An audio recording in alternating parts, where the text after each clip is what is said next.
Boom and boom. That'll clean it up a little bit. As I said, welcome. Doing something a lot different today than we typically do. Instead of the standard setup that I usually go with, we are doing a... Let's see if we can just pull this up. Nice. That's perfect. Awesome. Audio's looking good. Yeah, so the big thing today is we are going through the Jack Smith report that came out. Judge ruled that he was able to release the report. So this is what we have available to us as the public. We can go through this information, and I don't know if anybody has yet. One of the themes for when I'm playing games and when I'm playing Black Ops specifically is going through and making sure I do my own settings, that sort of thing, and I always turn off aim assist, and this kind of speaks to that. We are going to have aim assist off. That's kind of the whole deal with this thing, is we are not having anybody else. We're not expecting help or anything like that. We're just going to go through it. That's the only way you can trust anything. You can't really trust a lot of stuff that you see or a lot of stuff that you hear. A lot of the reporting that you get is, not going to go through.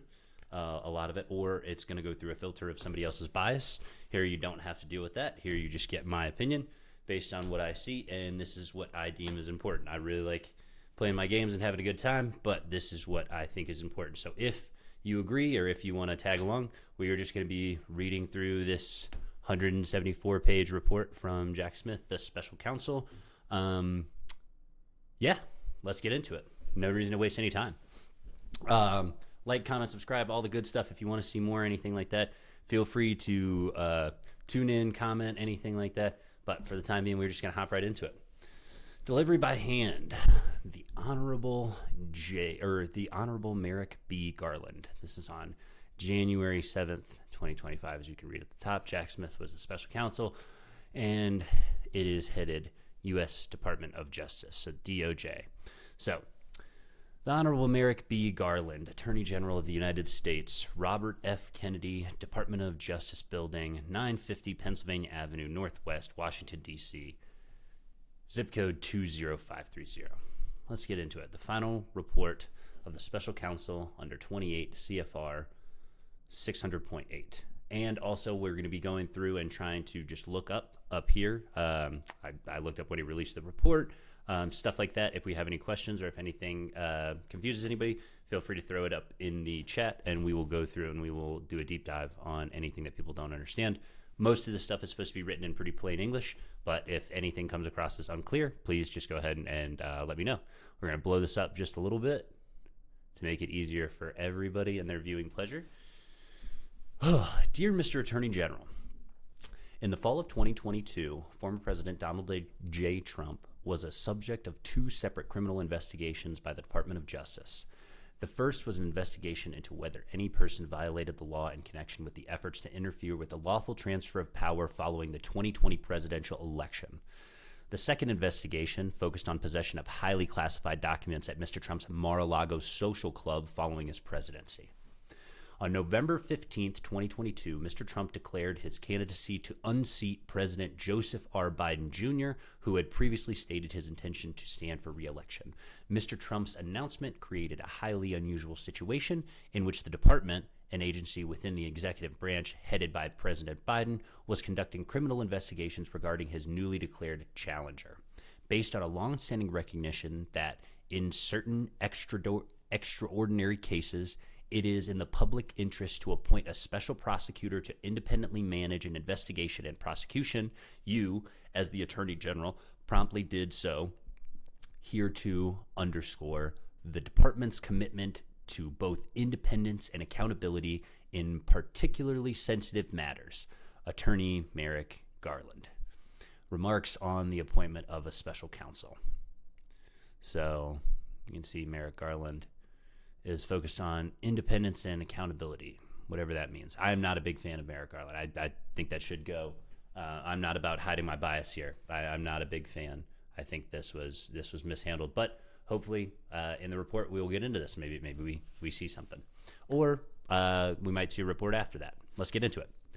On the day I was appointed, I pledged that I would exercise independent judgment, follow the best traditions of the Department of Justice, and conduct my work expeditiously and thoroughly to reach whatever outcome the facts and law dictated.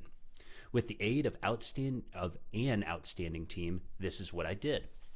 Upon my appointment, I organized a staff of experienced career federal prosecutors, and together we conducted the investigations and subsequent prosecutions under our mandate, consistent with the department's traditions of integrity and nonpartisanship that have guided all of us throughout our careers.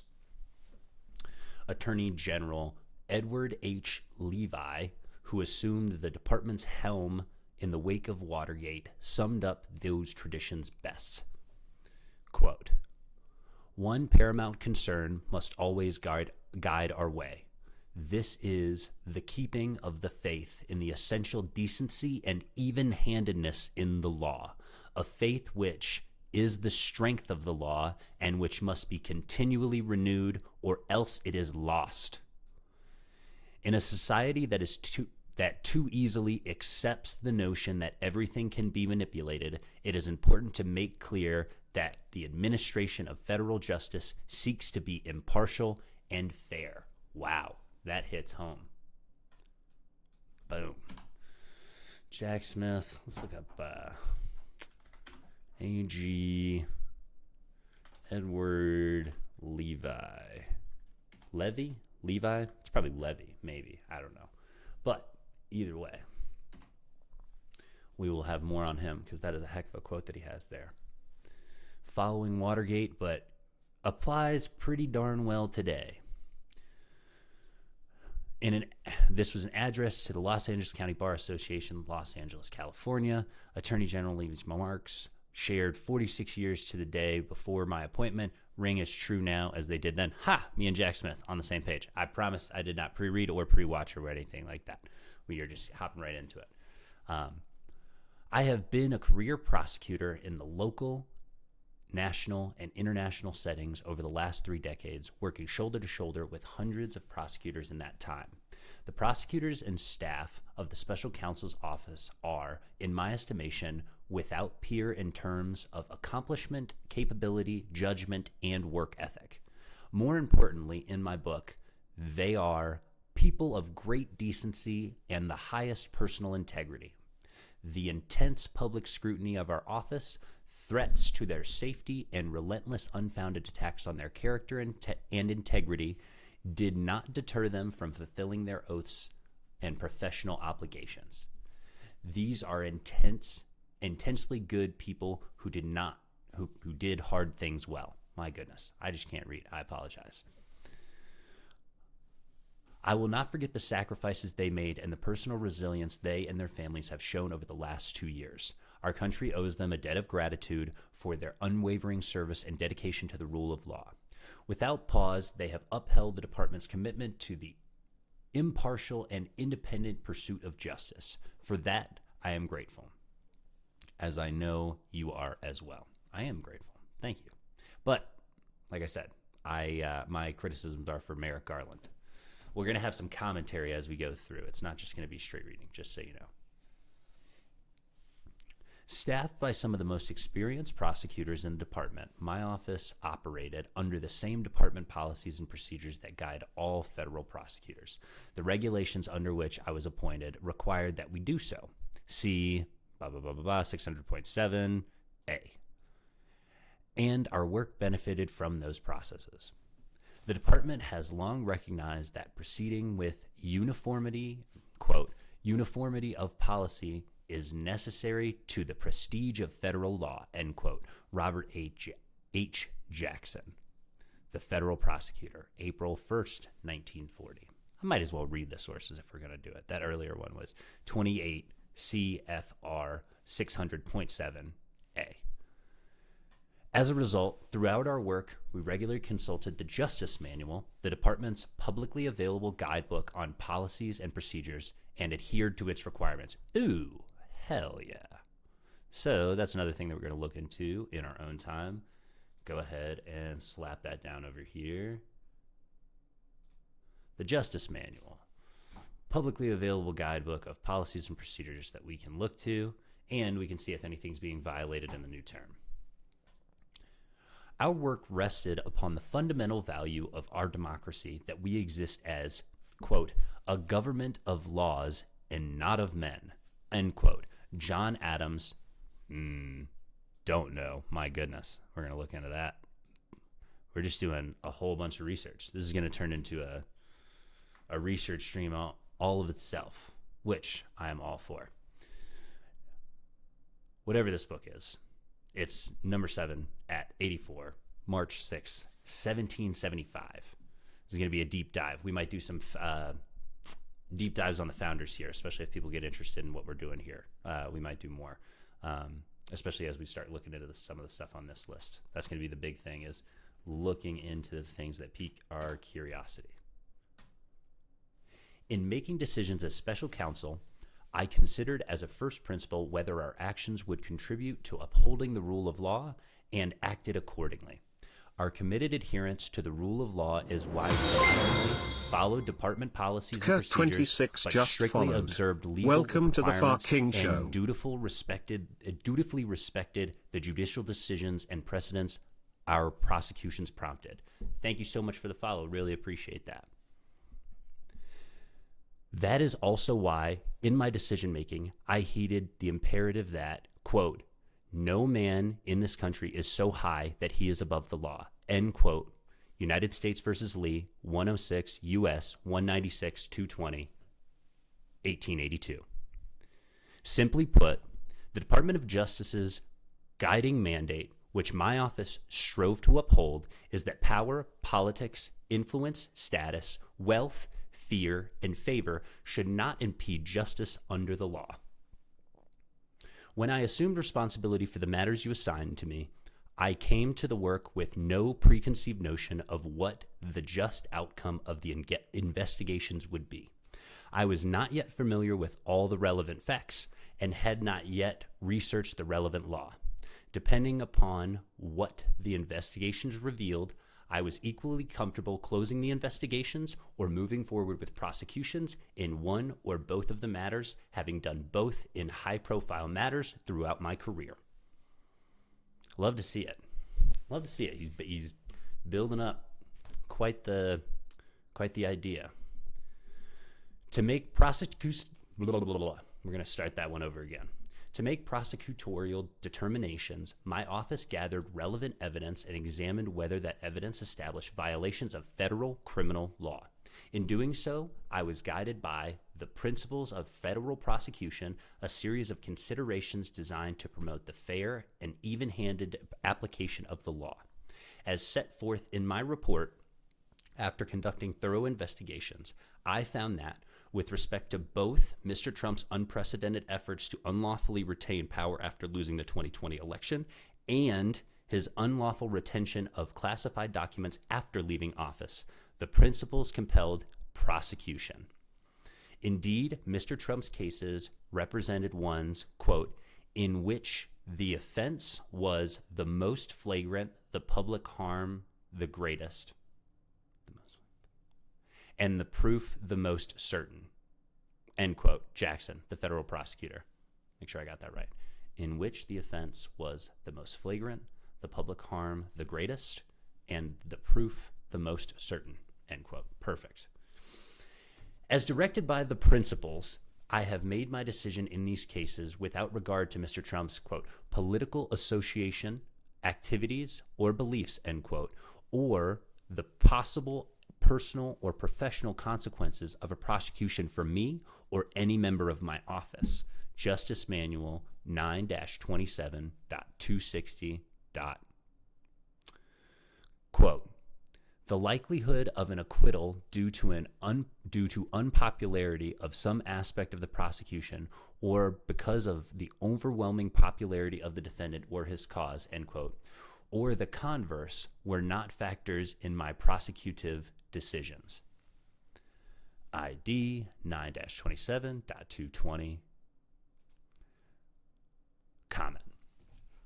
My office also adhered at all times to the department's policies against interfering in elections. As a former chief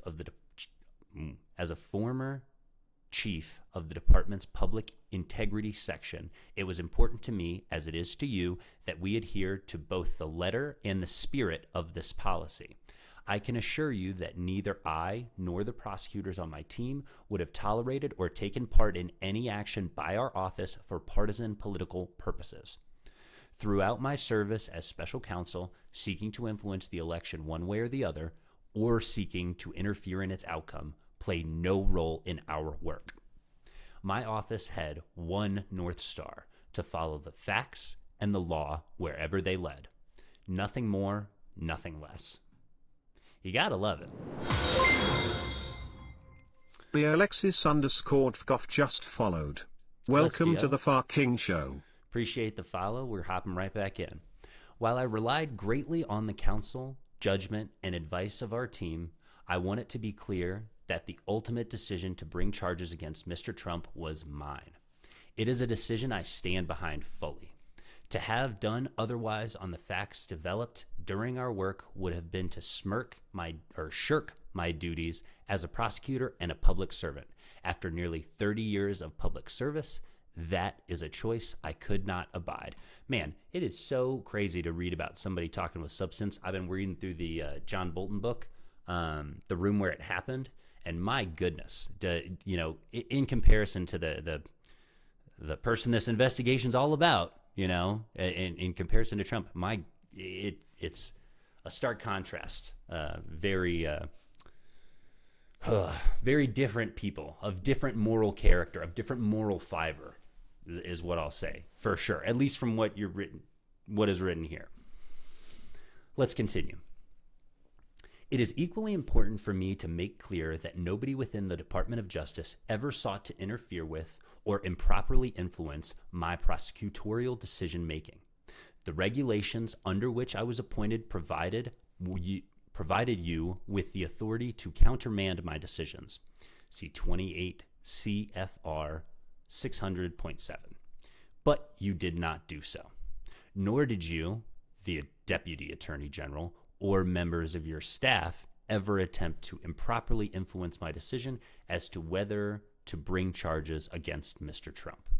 And to all who know me well, the claim for Mr. Trump that my decisions as a prosecutor were influenced or directed by the Biden administration or other political actors is, in a word, laughable. I love his writing style. I'm all for it. Let's see all of our government documents like this. And this is just the start. We're just getting into it. This isn't even like the whole report is like all down here. Like we're going to go through the whole table of contents. Like we're going to rip through all of this. Don't you worry. But we're just going to, we're going to get through this part first. While we were not able to bring the cases we charged to trial, I believe the fact that our team stood up for the rule of law matters. I believe the example our team set for others to fight for justice without regard for the personal costs matters. The facts, as we uncovered them in our investigation and as set forth in my report, matter. Experienced prosecutors know that you cannot control outcomes. You can only do your job the right way for the right reasons. I conclude our work confident that we have done so, and that we have met fully our obligations to the department and to our country. Accompanying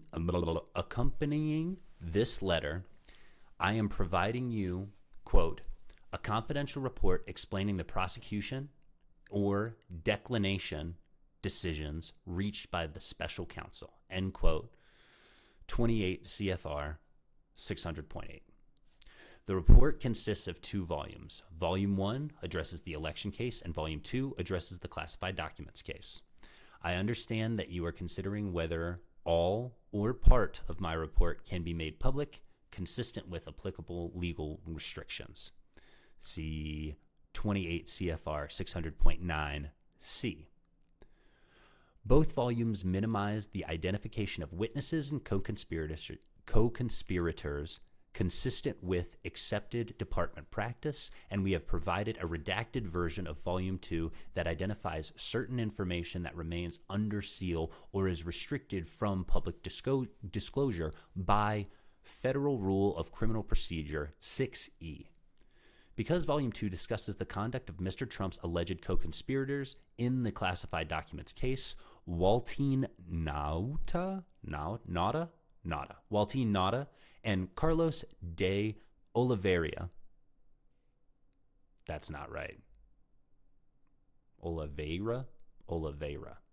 Carlos de Oliveira. Close enough. I apologize. Consistent with department policy, Volume 2 should not be publicly released while their case remains pending.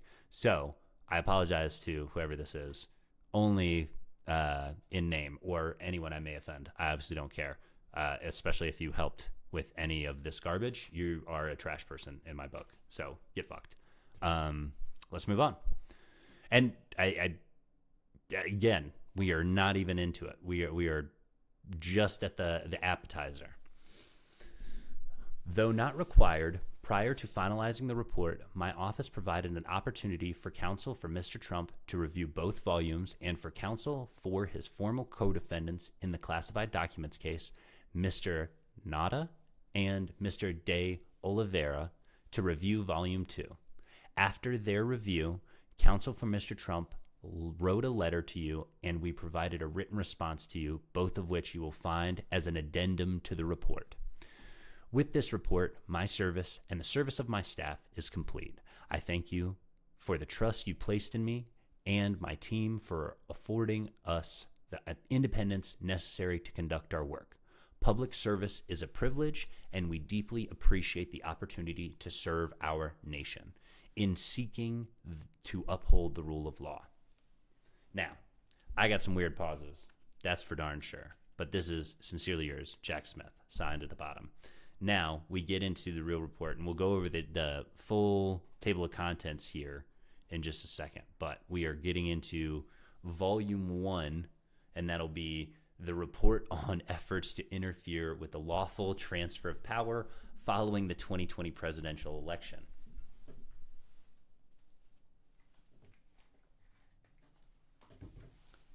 As always, one of the goals of the channel is you'll never hear me eat or drink anything. I think that's just gross. But we will push. Okay, final report on the Special Counsel's Investigations and Prosecutions, Volume 1, the election case. As I said, reports on our efforts to interfere with the lawful transfer of power following the 2020 presidential election, or the certification of the Electoral College vote held on January 6, 2021. So it's or. I like the way that's worded. I like it. Special Counsel Jack Smith submitted pursuant to 28 CFR 608C. I wonder, we're gonna take that down. We just keep seeing the same thing over and over again. We're gonna take down. And if anybody has any questions or anything like that on this, feel free, let us know. We will be taking care of it. This is dated Washington, D.C., January 7th, 2025. All right, going over the table of contents, let's just read through everything that we expect to see, and then we'll hop down to Volume 1 and go over the election case. So, looks like it's broken up here. We have Volume 1, the elections case, the results of the investigation, state officials, elector plan. Ooh, that's going to be juicy. I feel like people don't know as much about Section B nearly, and that's why we're doing this, is to go through and make sure people know. But misuse of official power through the Justice Department. Ooh, this is another big one. I think people are pretty aware of the pressure on the VP. Everybody kind of remembers the Mike Pence stuff. I feel like that kind of got blown up more than they expected it to. But these last two people know about. These two in the middle, those are going to be the good ones. Look out for B and look out for C. So E is Mr. Trump's supporters attacked the United States Capitol. I think that's going to be, people pretty much understand that. We may uncover some new stuff, but we're going to go all the way through it. That's why we like it. Part 2 of Volume 1 is the law. Conspiracy to defraud the United States, obstruction and conspiracy to obstruct. So what they're, actually looking to charge him with: conspiracy against rights, defenses, other charges, co-conspirator liability. So it's going to be all the people involved, all that good stuff, which those are probably going to be, I guess they didn't even go through them. None of this stuff matters. We're going through it after the fact. But I think, like he said, it's important and it matters, the facts of everything. So, Volume 1, Part 3. The principles of federal prosecution. Prosecuting Mr. Trump served multiple substantial federal interests. The substantial federal interest in the integrity of the election process. Yeah, you don't want people being able to fuck up the peaceful transfer of power. Every citizen's vote. Violence against officials. Even-handed administration. So just going through, so these will be alleged, charged, and then the principle, like why we're charging, I guess. Investigate procedure and policy, so their process. Investigate challenges, litigation issues, so warrants. Threats and harassment to witnesses, that's going to be juicy. Claims of executive privilege, presidential immunity. This case, we might end up, I'm just going to put this down at the bottom, Trump v. United States, because we might end up going through that as well. Because it's important to understand what that is. Wow, definitely important. All right, let us continue into the meat of it. That's the table of contents. That's what to expect. So here we are at the start of volume 1. We're at page 9. If you are following along in PDF, or if you are watching, thank you for watching. We really appreciate it. Hopping right into volume 1, the election case. On November 18th, 2022, the Attorney General appointed the special counsel to oversee an ongoing investigation into, quote, whether any person or entity violated the law in connection with efforts to interfere with the lawful transfer of power following the 2020 presidential election or the certification of the Electoral College vote held on or about January 6, 2021, end quote. See Office of the Attorney General, Order Number 5559-2022. Appointment of John L. Smith as special counsel on November 18th, 2022. As a result of that investigation, on August 1st, 2023, a federal grand jury in the District of Columbia charged Donald J. Trump with 4 felony offenses arising from his efforts to unlawfully retain power by using fraud and deceit to overturn the 2020 election results. After the Supreme Court held last summer that Mr. Trump was immune from prosecution for certain misuse of official power alleged in the indictment, a second grand jury found probable cause to return a superseding indictment charging the same offenses based on his non-immunized conduct. Mr. Trump was thereafter reelected as President of the United States, and as a result, on November 25th, 2024, the special counsel moved to dismiss the case against Mr. Trump because the Department of Justice's long-standing position that the Constitution forbids the federal indictment and prosecution of a sitting president. So, sounds like he's just following the rules, right? That's what it's about. That's what the whole first part of it was about. I'm glad we didn't skip it. This volume focuses on the election case against Mr. Trump and, consistent with the applicable regulations, provides an explanation of the prosecution decisions reached by the special counsel. See 28 CFR 600.8c. The first section of this volume sets forth a summary of key facts gleaned from the investigation, a vast majority of which are already a matter of public record through the litigation that occurred before the district court. The second section discusses that statutes that Mr. Trump was charged with violating, applying the facts developed during the investigation to the law as the special counsel's office, the office, understood it. This section also addresses other charges that the office considered but did not pursue, and the defenses that the office expected Mr. Trump to raise at the trial. At trial. Just mess it up. The third section explains why the special counsel's decision to prosecute Mr. Trump was fully consistent with, and indeed was compelled by, the principles of federal prosecution. The fourth section describes the office's investigative procedures and policies. Finally, the fifth section of this volume discusses a series of investigative and prosecutive issues that the office confronted in the election case. So we're going through thorough, and they're starting with the result. You got to love it. They lead with a banger. In 2020, then President Donald J. Trump ran for re-election against Joseph R. Biden Jr., and Mr. Trump lost. Oh, those are two separate statements. One and then two. Go down here. Federal Election Commission. So that's what's cited for the loss. Perfect. And then if anybody has a problem, I would love to hear about it, and we'll talk over why this is not to be trusted. So anyone want to come on? I would love to have the conversation of why you don't trust this, because I'm sure somebody's going to throw out this whole document as a bunch of bullshit. So if you want to come on and you want to talk to somebody who's read through it, come on here and talk with me. I'd love to. As alleged in the original and superseding indictments, substantial evidence demonstrates that Mr. Trump then engaged in an unprecedented criminal effort to overturn the legitimate results of the election in order to retain power. Although he did so primarily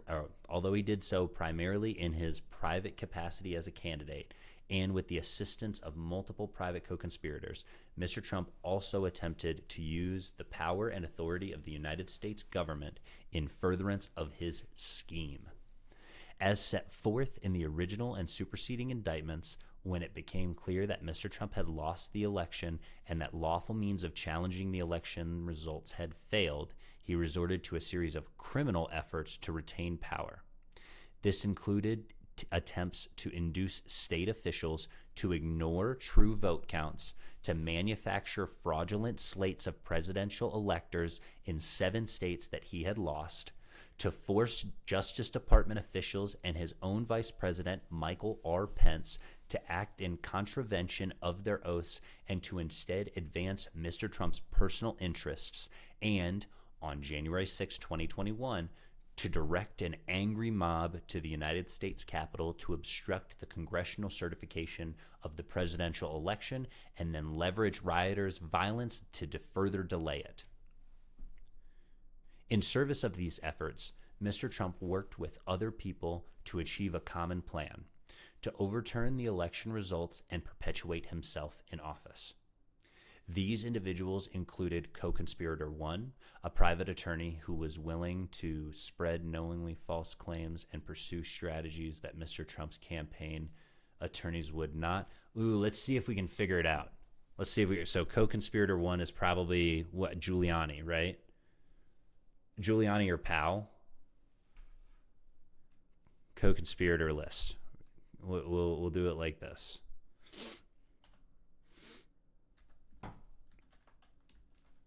I can't spell. It's not a secret. You don't have to tell anybody.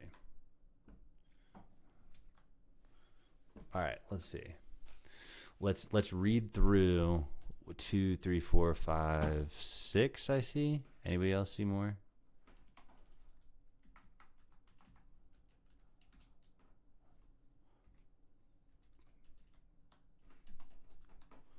Six. Is there a 7th?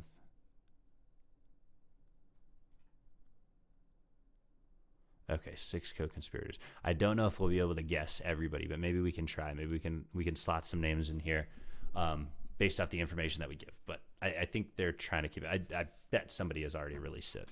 But I'm throwing Giuliani's name down. I don't know how to spell Giuliani's name. I don't care either. I don't care to know. He don't deserve it. All right. Giuliani.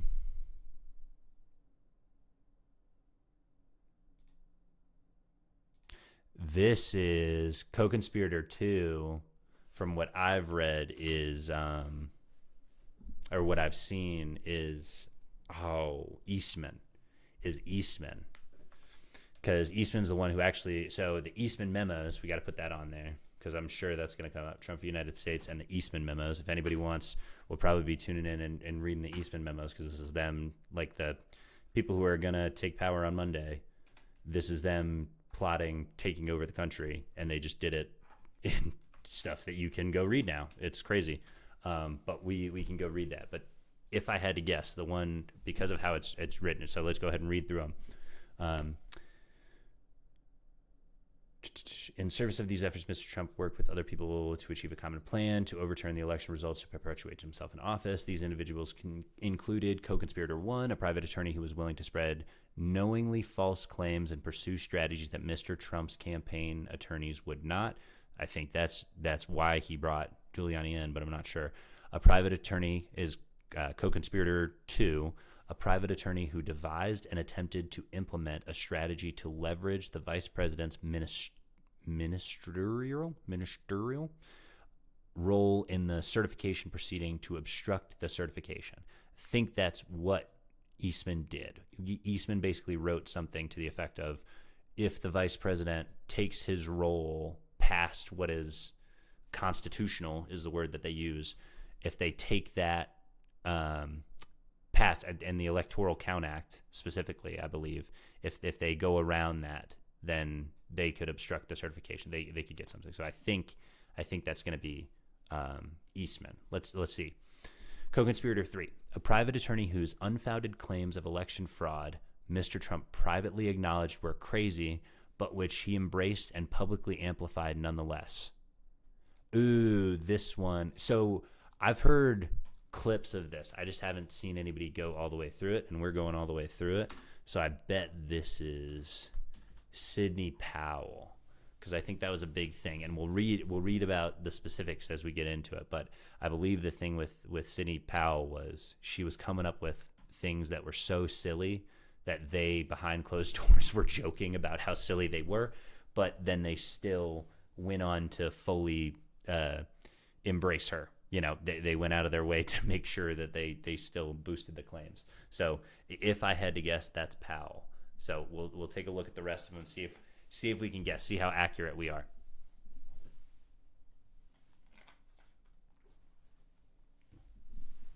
Co-conspirator number 4, a Justice Department official who worked on civil matters and who, with Mr. Trump, attempted to use the Justice Department to open sham election crime investigations and influence state legislatures with knowingly false claims of election fraud. Ooh, DOJ conspirator. What's his name? There's like a whole thing that we'll see, spoilies, but again, I haven't read through it all, but I'm pretty sure one of the DOJ guys. Oh, what's his name? But everybody else basically said they were going to walk out, and then this guy was ready to go ahead and be part of it. So that's why he would be included, but I'm blanking on his name. That's because there was the head and then the one directly under him. They both said that they just wouldn't have it. And then they pulled in this guy out of nowhere, seemingly, and they decided it was going to be him. But I can't remember his name. If we think of that one, we'll put him in. Co-conspirator number 5. A private attorney who assisted in devising and attempting to implement a plan to submit fraudulent slates of presidential electors to obstruct the certification proceeding. Ooh, I don't know who this. There's one other one. There's Eastman and one other lawyer that were in the background coming up with this stuff, I believe. But that's why we'll read into it and see. Co-conspirator number 6. A private political consultant who helped implement a plan to submit fraudulent slates of electors to obstruct the certification process, or certification proceeding, sorry.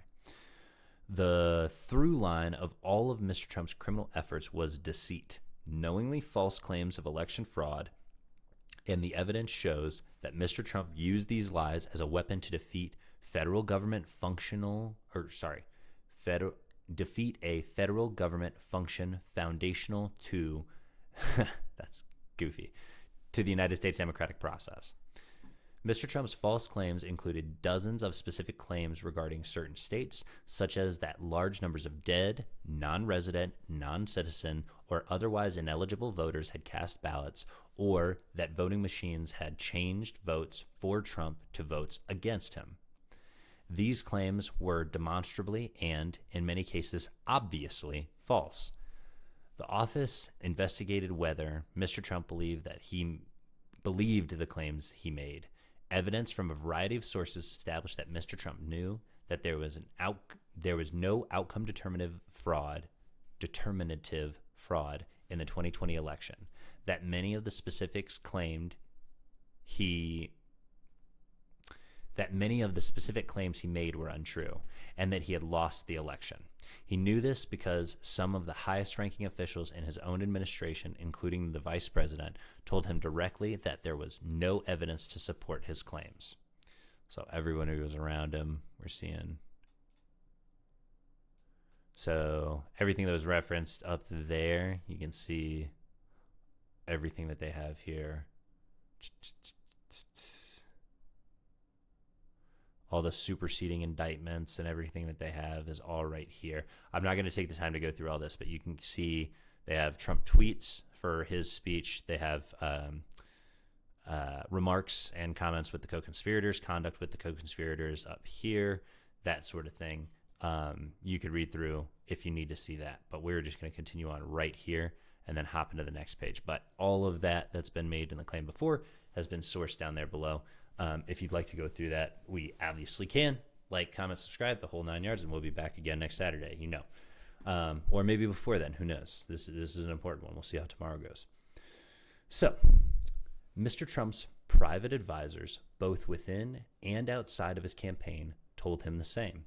On November 13th, his own campaign conceded its litigation in Arizona, a state pivotal to his re-election prospects. State officials and legislators whom Mr. Trump pressured to change vote tallies, and Mr. Trump pressured to change vote tallies or stop certifications of results, rebuffed him and informed him that his fraud claims were wrong, both privately and through public statements. So they didn't just tell him behind closed doors. Mr. Trump also monitored legal developments regarding the election and was on notice that state and federal courts rejected every post-election lawsuit that Mr. Trump and his allies filed claiming outcome determinative election fraud. Mr. Trump and his co-conspirators could not have believed the specific fraud claims that they were making because the numbers they touted, for instance, of dead voters in a particular state frequently vacillated. Wow, that was terrible. Vacillated wildly from day to day or were objectively impossible, including, for example, co-conspirator 3's claims, possibly Powell, co-conspirator 3's claims about voting machines that Mr. Trump privately acknowledged sounded crazy before he publicly amplified them. Finally, at times, Mr. Trump made comments implicitly acknowledging that he knew he had lost the election. For example, in a January 3rd, 2021 Oval Office meeting regarding a national security matter, Mr. Trump stated in part, quote, "It's too late for us. We're going to give that to the next guy." Oh my goodness. End quote. Meaning President-elect Biden. So there are people out there that the reason this is addressed, or at least this is the reason this is good for me. We're going to just copy this. Boom. Slap this down at the bottom. Just good stuff that we're pulling away from this. I really want to take that and where it comes from, because there are a lot of people who will claim that he just didn't know, and everybody's entitled to just not know things for forever, even after everybody that you would trust to give you the information told you the opposite of what you're thinking. Some people just think it's a reasonable thing to just continue on that path, even if it means destroying the world. I think those people are ridiculous, like outright, and I'm done pretending that it's not ridiculous to act that way. You can't just say your guy wins and throw everything else away for it. No one cares about your guy, or at least I don't. Maybe your group of people does, but we care, or at least I care, about the principles that are underlying a lot of this stuff, not just my guy being in power. So seeing stuff like this and a full admission, basically, or I guess implicitly, that you're going to be losing this election, and then going so far to say that we don't know whether or not he knew he lost. Maybe he legitimately thought he lost. It's just extending so much charity to people who would never extend you the charity. So it's super difficult and frustrating to deal with that. But that's kind of how it goes.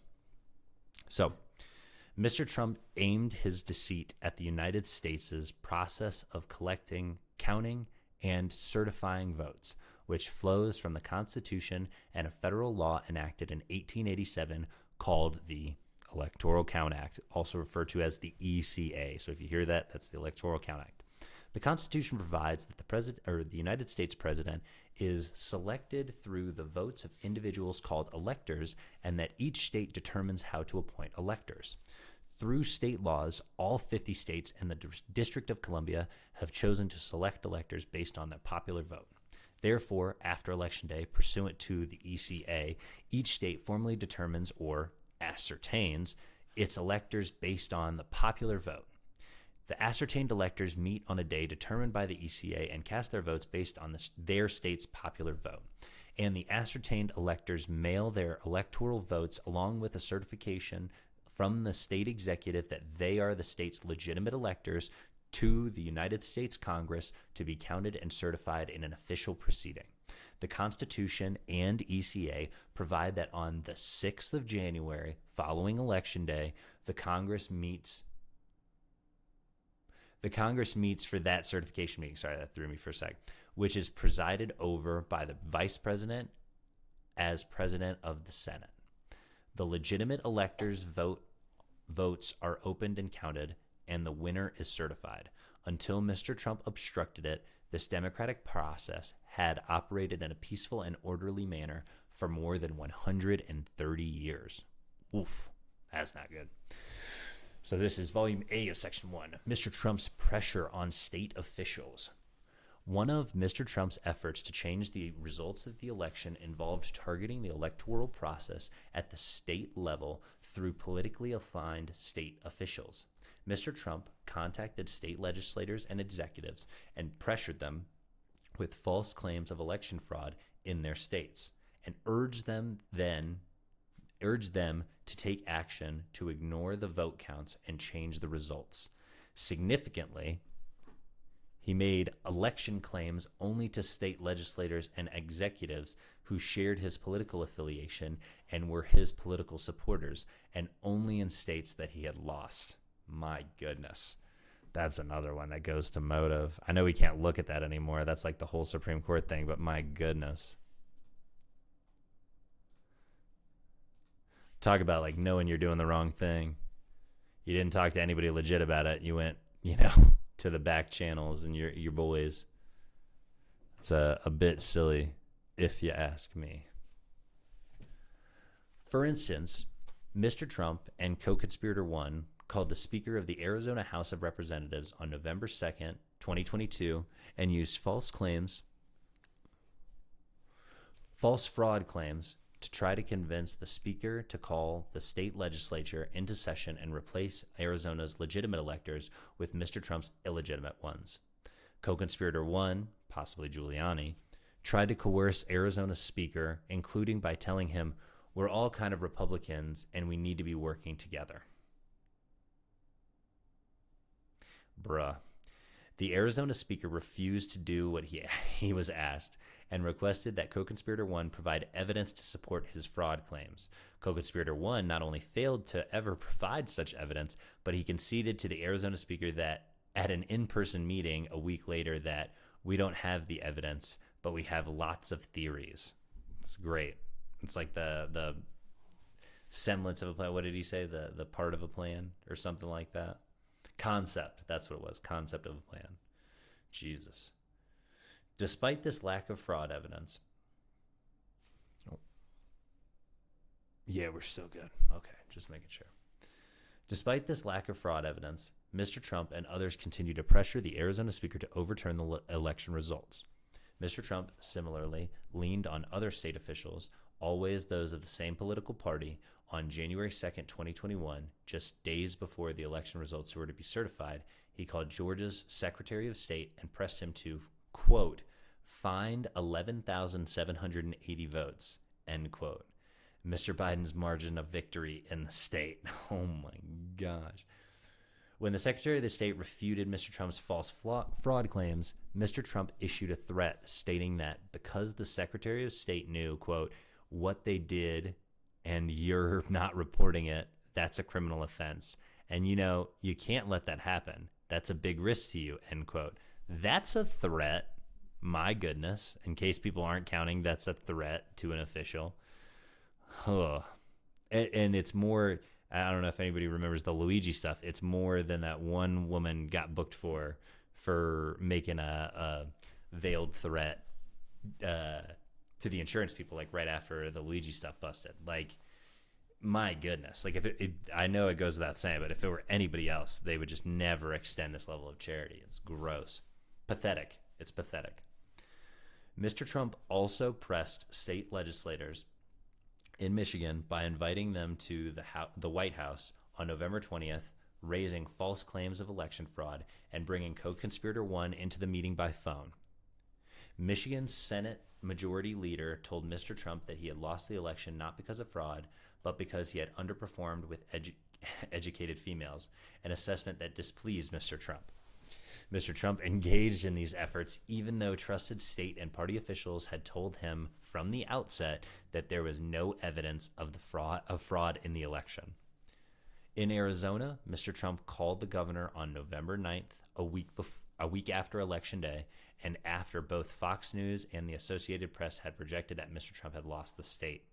Using a baseball metaphor, the governor told Mr. Trump that, quote, it was the ninth inning, 2 outs, and he was several runs down, end quote. During the call, Mr. Trump raised false claims of election fraud. The governor asked Mr. Trump to send evidence of the election fraud, and Mr. Trump suggested he would do so. He never did. In Pennsylvania, just 2 days after the election, the chairman of the state's Republican Party, quote, that's not quote, lols, who had represented Mr. Trump in previous election litigation, refuted Mr. Trump's claim that it was suspicious that his early lead was slipping away. This is so big. Remember this one, 37. One of the most popularly made claims is, oh, how could he have known? How could he have known?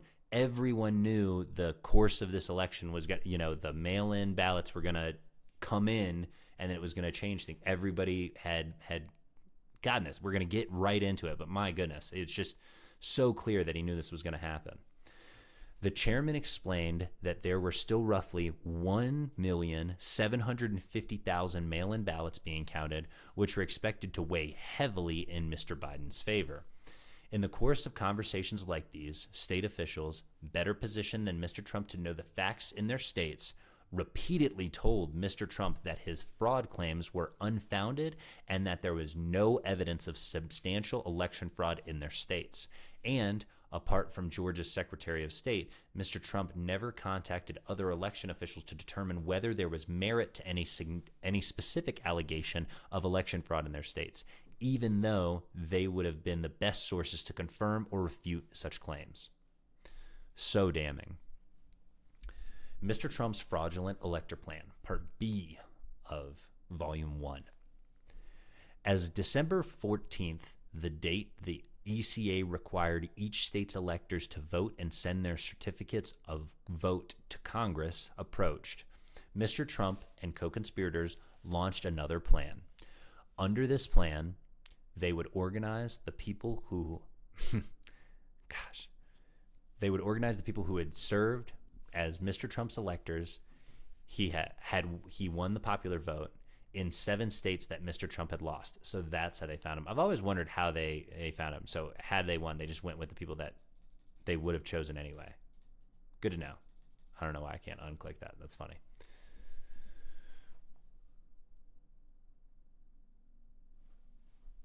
It's less funny now. I want it to stop. Give me 1 second. Let me adjust all the settings.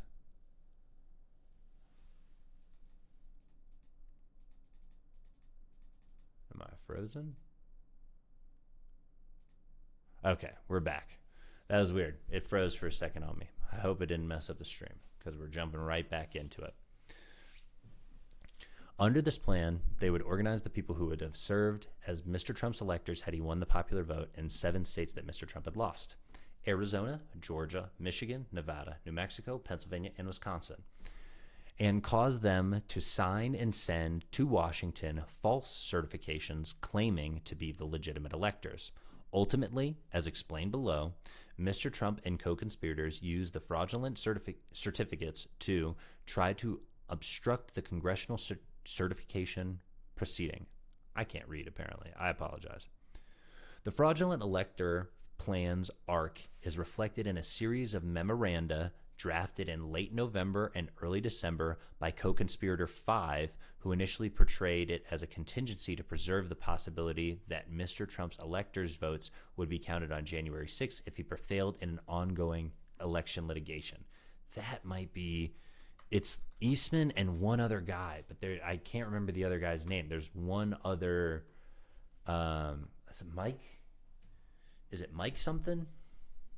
God, it's gonna bug me. But there's one other one. I don't think both of these are Eastman. Obviously, it's just one of them is Eastman, and then the other lawyer, I'm blanking on his name right now. But we'll see if we can remember it, and then we'll see if we can remember.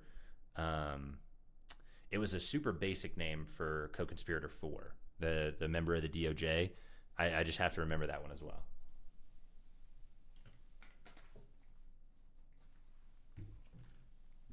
My brain is slipping. So, but as described below, the plan quickly transformed into a corrupt strategy to obstruct the certification proceeding and overturn the valid election results. Mr. Trump set the fraudulent elector plan into motion in early December, ensured that it was carried out by co-conspirators and campaign agents in the targeted states, and monitored its progress. On December 6th, for instance, Mr. Trump and co-conspirator 2, possibly Eastman, called the chairwoman of the Republican National Committee and told her that it was important for the RNC to help organize Mr. Trump's elector nominees in the targeted states.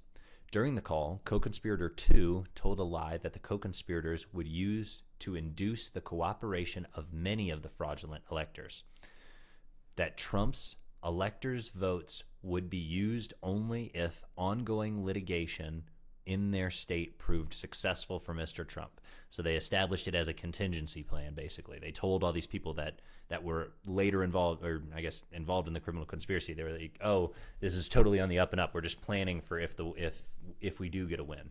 That was a lie. From that point on, Mr. Trump communicated with co-conspirators 1 and 2 about the plan, and they in turn communicated with co-conspirators 5 and 6. We still have to figure this. One of them is a lawyer, and then I forget who 6 is. I don't even have a guess. I'm totally blanking. At co-conspirator 1's direction, co-conspirator 5 generated and sent directions to the Trump electors in each targeted state on how to best mimic the manner in which the state required valid electors to gather and vote. And campaign staff and agents helped carry out co-conspirator 5's plans. For the most part, the co-conspirators deceived Mr. Trump's elector nominees in the targeted states by falsely claiming that their electoral votes would be used only if ongoing litigation were resolved in Mr. Trump's favor. Indeed, the co-conspirators deliberately withheld from the elector nominees information showing otherwise. This depiction was crucial to the conspiracy, as many who participated as fraudulent electors would not have done so had they known the true extent of the co-conspirators' plans. Not all of Mr. Trump's elector nominees were persuaded, forcing the co-conspirators to recruit substitutes. Nice. So there were some people that just said this is bullshit on the outface. At least there's not just dipshits all around. Forcing the co-conspirators to recruit substitutes in some of the targeted states. For example, one Trump elector nominee in Pennsylvania recognized the plan as illegal and as, quote, illegal and, quote, and an attempt, quote, to overthrow the government, end quote. And he declined to participate. Man, whistleblower, anything like that? I wondered how that all turned out. He knew about this plan in December. It was crazy. Conversely, a select few of Mr. Trump's agents and elector nominees had insight into the ultimate plan to use the fraudulent elector certificates to disrupt the congressional certification on January 6th and willingly assisted. On December 9th, after a phone call with co-conspirator 5, one of the campaign's agents wrote in an email that co-conspirator 5's plan for the electors to, quote, send in, quote unquote, fake electoral votes to Pence was kind of wild / creative, end quote. That's one way to put it. 2.5 hours later, he replied to his own email and, as cover, wrote that, quote, alternative, end quote, votes is probably a better term than fake votes, end quote. And that he agreed with a suggestion quote, to keep the plan under wraps until Congress counts the vote on January 6th, end quote. Nice. Talk about your crimes where we can all read it. I love it. In each of the targeted states, Mr. Trump and his co-conspirators successfully organized enough elector nominees and substitutes to gather on December 14th, cast fraudulent elector votes on his behalf, and send them to Washington, D.C. for the congressional certification, a fact that the RNC chairwoman relayed to Mr. Trump on the evening of December 14th. At the same time that Mr. Trump's elector nominees in the targeted states were preparing to gather and cast fraudulent votes, his co-conspirators were planning to use them to overturn election results at the January 6th certification.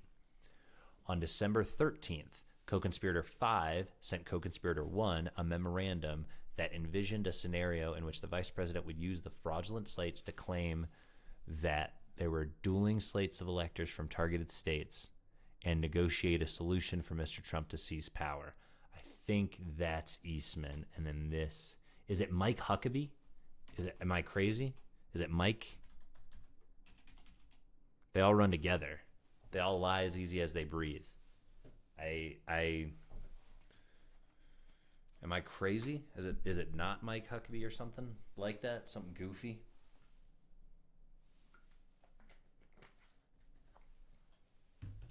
Mike something, and then there's a basic ass name for the guy who's in the DOJ.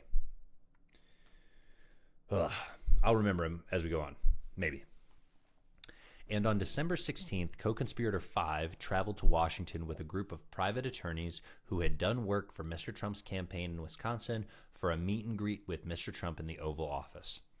As the group left, co-conspirator 5 had a direct private conversation with Mr. Trump. Days later, on December 19th, Mr. Trump publicly posted a tweet demonstrating his own focus on the certification proceeding and directing his supporters to gather in Washington, D.C. to oppose it. At 1:42 a.m., he posted a copy of a report falsely alleging outcome-determinative election fraud and wrote, "Statistically impossible to have lost the 2020 election." This is in quotes, by the way. "Big protest in D.C. on January 6th. Be there. Will be wild," end quote. That same day, co-conspirator 5 notified another attendee of the December 16th Oval Office meeting of Mr. Trump's tweet, and he indicated that Mr. Trump had privately foreshadowed his plans on January 6th, writing, quote, "Wow, based on 3 days ago, I think we have a unique understanding of this," end quote. We are at part C. That is C of volume 1. Mr. Trump's misuse of official power through the Justice Department. As his efforts to directly pressure state officials to discount legitimate votes failed and the fraudulent elector plan unfolded, so he just tried one and then it failed, and then he tried another and then it failed, and this is just the proof that he was determined to do this, that it's not by accident. As his efforts to directly pressure state officials to discount legitimate votes failed and the fraudulent elector plan unfolded, Mr. Trump also tried another tack. He attempted to wield federal power to perpetuate his fraud claims and retain office. Mr. Trump was frustrated with the Justice Department because its criminal investigations had identified no evidence of substantial fraud, and the Attorney General had publicly acknowledged this fact in an interview on December 1st by saying, among other things, that, quote, "To date, we have not seen fraud on a scale that could have affected a different outcome in the election," end quote. As a result, Mr. Trump considered appointing co-conspirator 4, a Justice Department attorney who worked on civil matters, to be the acting attorney general because, as described below, co-conspirator 4 was willing to use the Justice Department to spread Mr. Trump's lies and pressure targeted states to overturn election results. My goodness, what is his name?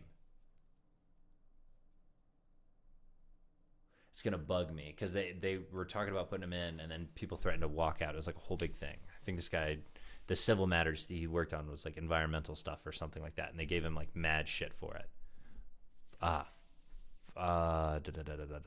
What's his name? We'll just keep reading, see if it pops into my head. Throughout the post-election period, Justice Department officials reviewed Mr. Trump's claims of election fraud, found no support for any of them, and informed him of such. In one such discussion, when the acting attorney general advised Mr. Trump that the Justice Department could not just, quote, snap its fingers, end quote, and change the election outcome, Mr. Trump told the acting attorney general and acting deputy attorney general that they should, quote, just say that the election was corrupt and leave the rest to me and the Republican congressman. Holy shit.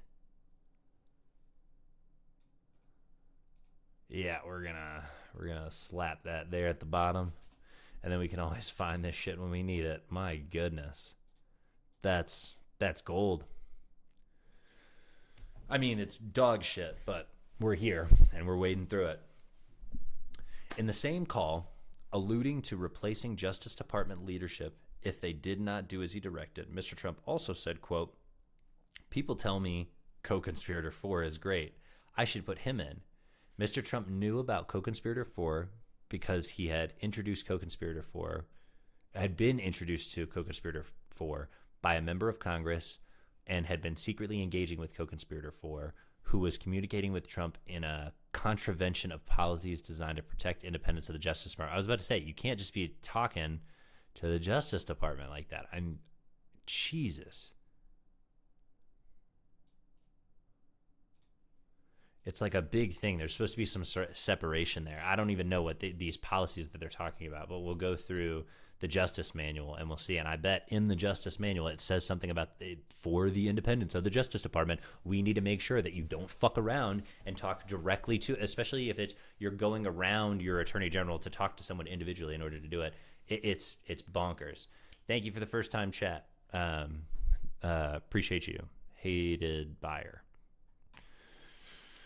Whew. Goodness. Yeah, that is a wild one. I'm glad we have that. And number 69. Let's go. Lit. Continuing.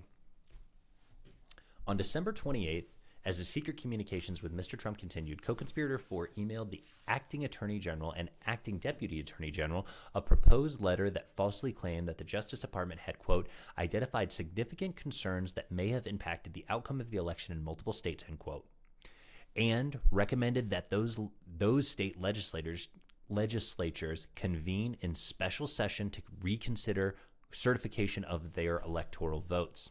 Co-conspirator 4 proposed to, quote, send it to the governor, speaker, and president pro temp of each relevant state to indicate that in light of time emergency and sworn evidence of election irregularities presented to courts and to legislative committees, the legislatures thereof should each assemble and make a decision about elector appointment in light of their deliberations. Fucking dipshit, end quote.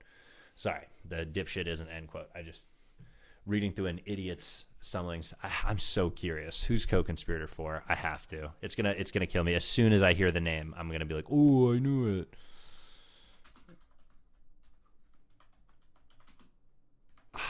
It's gonna bug me. Why is my shit freezing up? Shit's freezing up.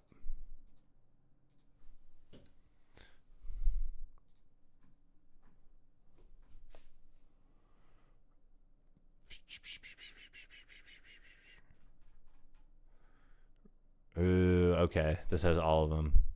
So, Giuliani. Oh. Is it Eastman's 2? Eastman's 2. So I was wrong there. I mean, it's 5 was the other lawyer. I was right about Powell. Jeffrey Clark. I knew it was a basic ass name. Stupid son of a bitch. Yeah, that's right. Fucking Jeffrey Clark. This way we can put in the names for the rest of this. Chesbro. That's who it was. Chesbro. It wasn't Mike. It was Kenneth Chesbro. Ugh. Cheesebro? Chesbro? He's not a Chesbro. He's a douchebag. And then Boris. This one I was not going to get, so I'm glad we looked this up. I was never going to guess Co-Conspirator 6, but now we know. And we can go on with reading here.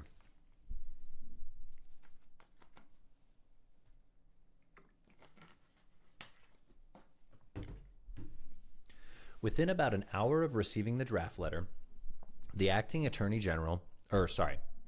deputy attorney general pointedly rejected co-conspirator 4. Let's just do it. Pointedly rejected Clark's proposal, writing, quote, "I know of nothing that would support the statement, quote, we have identified significant concerns that may have impacted the outcome of the election in multiple states," end both quotes. He also observed that the Justice Department had no role in states' administration of their own elections, writing, quote, "I cannot imagine a scenario in which the department would recommend that a state assemble its legislature to determine whether already certified election results should somehow be overridden by legislative action," end quote. Nonetheless, Mr. Trump continued to circumvent Justice Department leadership and engage directly with Jeffrey Clark. Remember, not just Justice Department leadership. So I'm sure they might talk about it again or something like it. But he didn't just circumvent their leadership. He's most likely circumventing the policy. He's going around the established policy of the DOJ in order to talk to this guy, Jeffrey Clark, in order to break the law. That's what's happening right now. It may not sound like it, but that's what's occurring. With Mr. Trump's intervention, Jeffrey Clark obtained a highly classified briefing on foreign interference in the 2020 election on January 2nd, 2021, a briefing that yielded nothing to support the conspirators, Jeffrey Clark's, it's talking about Clark specifically, allegations, as demonstrated by contemporaneous electronic messages between Jeffrey Clark and the same member of Congress who had introduced Jeffrey Clark to Mr. Trump. Yet, the following day, Mr. Trump attempted to install co-conspirator 4, aka Jeffrey Clark, as acting attorney general. So he tried to throw him in so that they could get around these two people who were blocking this letter, so it would come from somebody official. Because you can just throw them in there and fire the people who said no to you, I guess. On January 3rd, after Mr. Trump offered the position to Jeffrey Clark and Jeffrey Clark informed Justice Department senior leadership that he was accepting it, Mr. Trump, Jeffrey Clark, and senior officials from the Justice Department and White House Counsel's office gathered for a hasty scheduled meeting in the Oval Office. Mr. Trump made clear that he wanted to appoint Jeffrey Clark because Jeffrey Clark would cause the Justice Department to send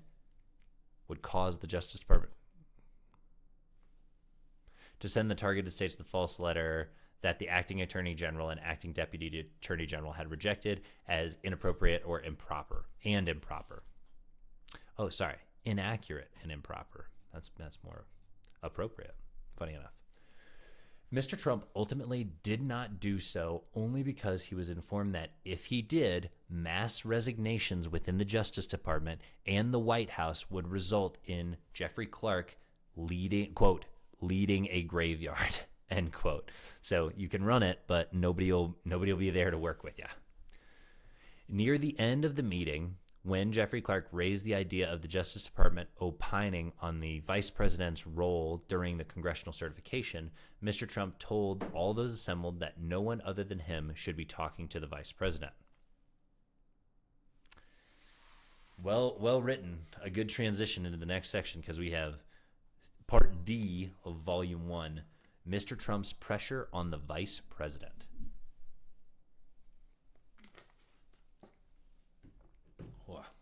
Maybe taking a break here soon just so people know. Maybe at like a page break or whenever I find a good moment, we'll take a stop here. maybe after a page or so. Won't be ending the stream or anything like that. We'll just probably be throwing on a little break screen, and then I'll be hopping right back into it. Just need to give my mouth a break and my eyes a little bit of a pause before we keep going. But for the time being, let's push on ahead. Again, Part D, Mr. Trump's pressure on the vice president.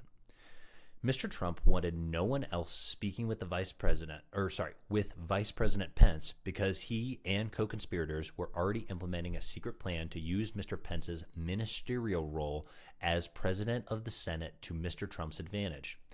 Co-conspirator 2, also known as John Eastman, with assistance from co-conspirators 5 and 6, Chesbrough and Epstein, spearheaded the execution of a strategy which John Eastman had recently conceded was not supported by the Constitution or federal law. For Mr. Pence to decline to count the legitimate electoral certificates in the targeted states where Mr. Trump's electors had signed fraudulent ones. In the weeks before the certification, Mr. Trump began pressuring Mr. Pence to cooperate, both directly and by mobilizing Mr. Trump's supporters. I think one of the big things that I've seen is apparently Mike Pence signaled right away he was not having any of this shit. I have... not saying he's my favorite guy in the world, but from the little bit of reading that I have done already, it seems like he did quite a bit in order to stand in the face of this bullshit, you know. Feel free, again, like, comment, subscribe, all the good stuff. We're pushing on through, and we got a couple more hours left on stream, but let us know what you want to see. Appreciate it.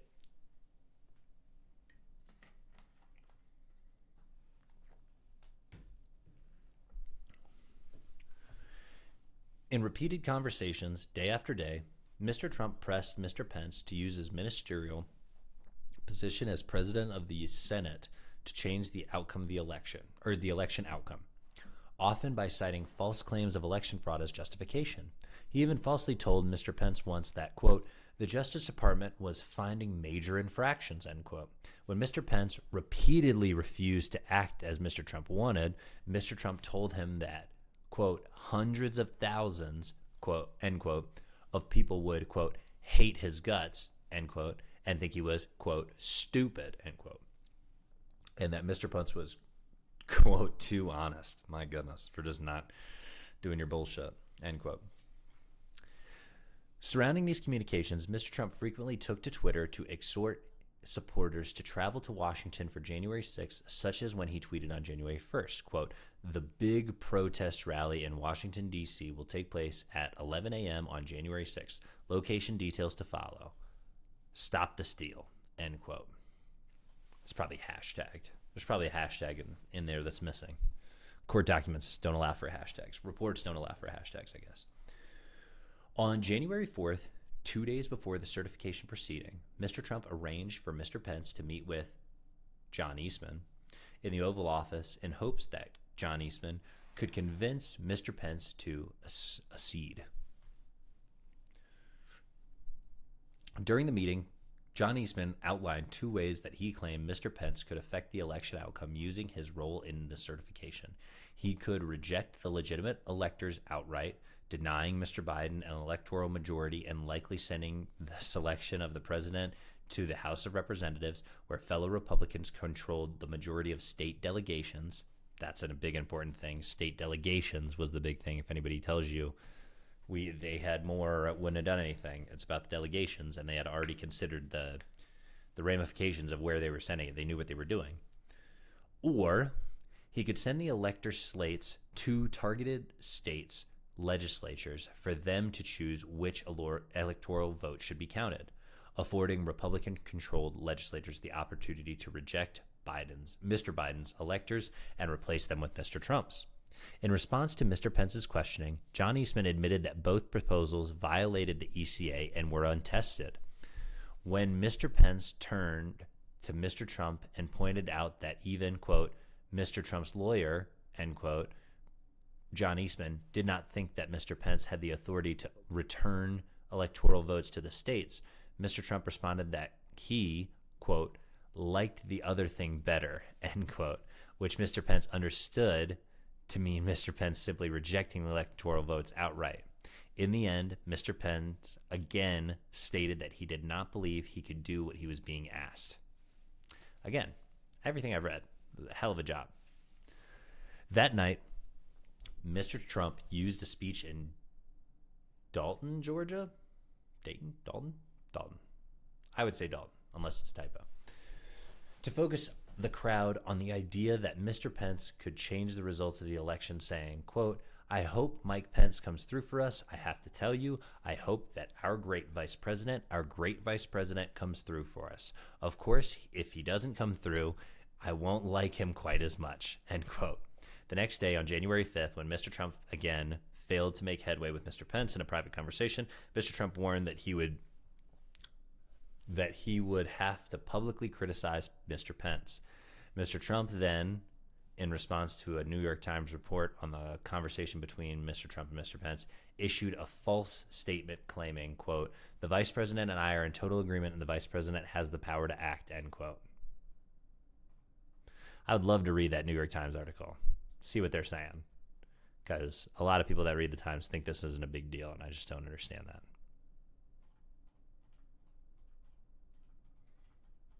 Ooh, we're so close. We're so close. That's good.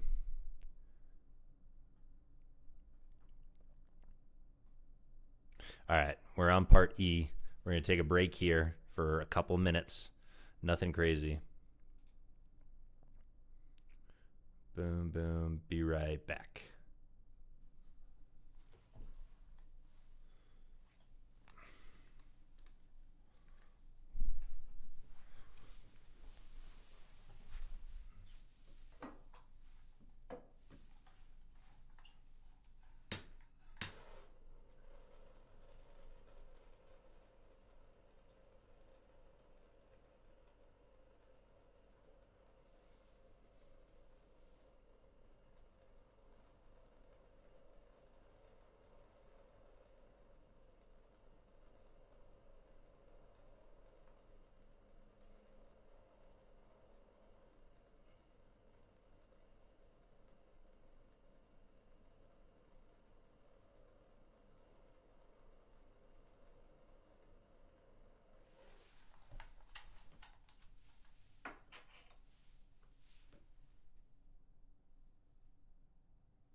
Boom.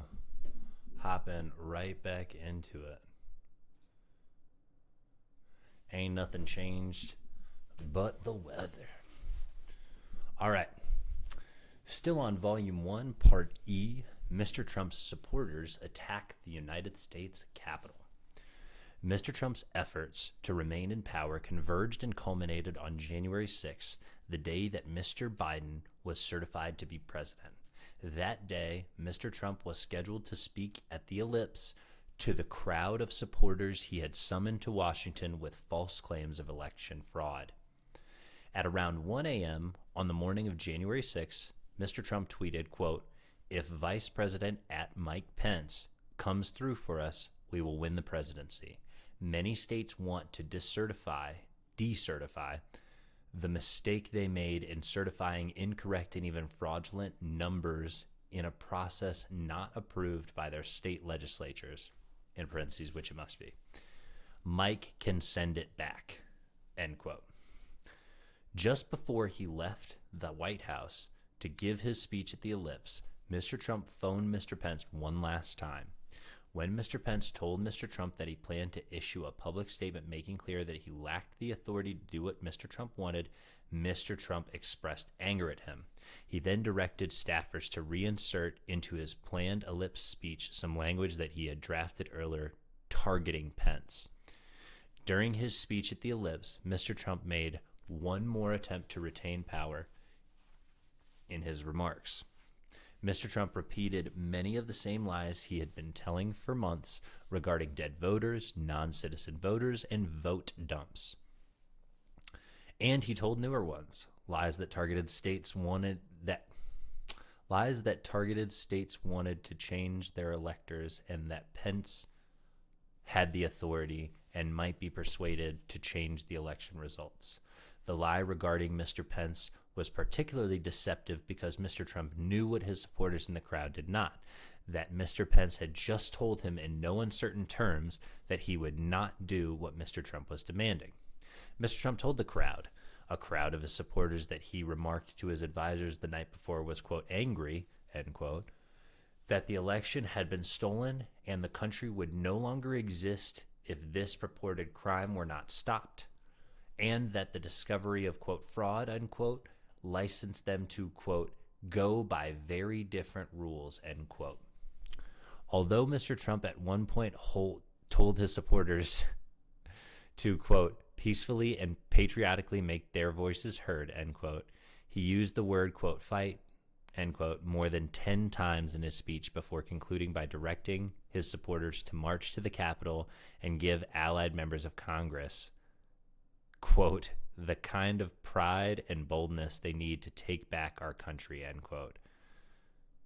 He also told the angry crowd that, quote, if you don't fight like hell, you're not going to have a country anymore, end quote. Throughout the speech, Mr. Trump gave his supporters false hope that through such action, they could cause Mr. Pence to overturn the election results, even improvising new lines directed at Mr. Pence as the speech went on. Wow.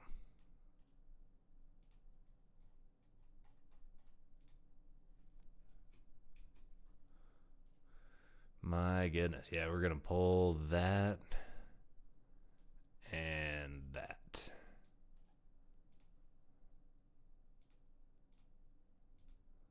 Let's see how this works.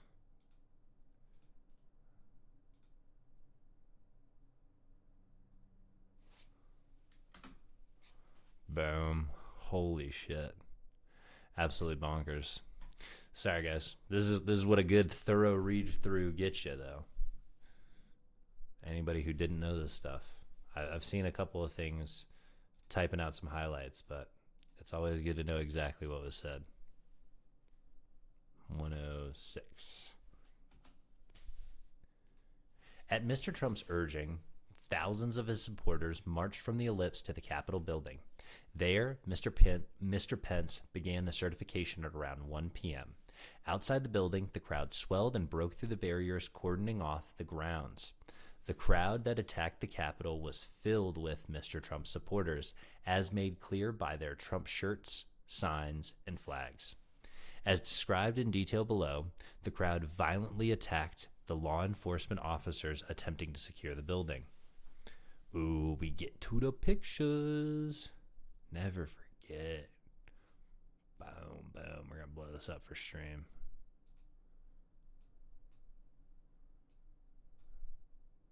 Never forget.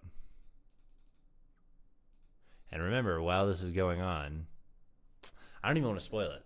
I do know some stuff about what's coming, but for the people who don't know, for anybody watching along, this is wild. This is the Capitol building. This is our U.S. Capitol. Photograph of the Capitol on January 6, 2021, from John Manchio, Associated Press.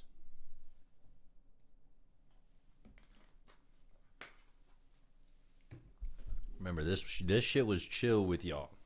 This shit doesn't even deserve. Like, we don't need to look into this shit. This was all of these were FBI agents, you know. According to some. According to some. Holy shit.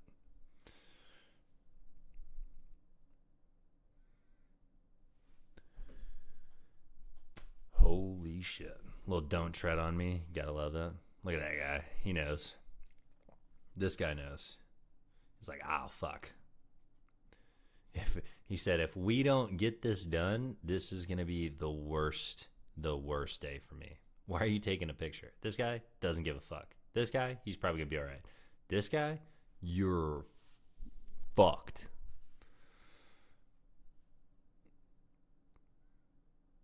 Yeah, let's take a moment to look at that.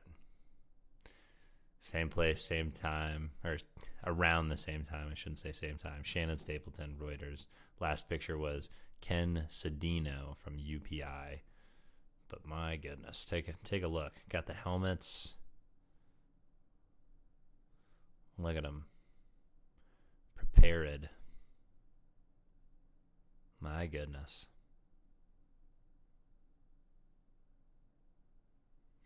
Would you look at that? Lev Radin, Pacific Press, Light Rocket, Getty Images. Love to see it.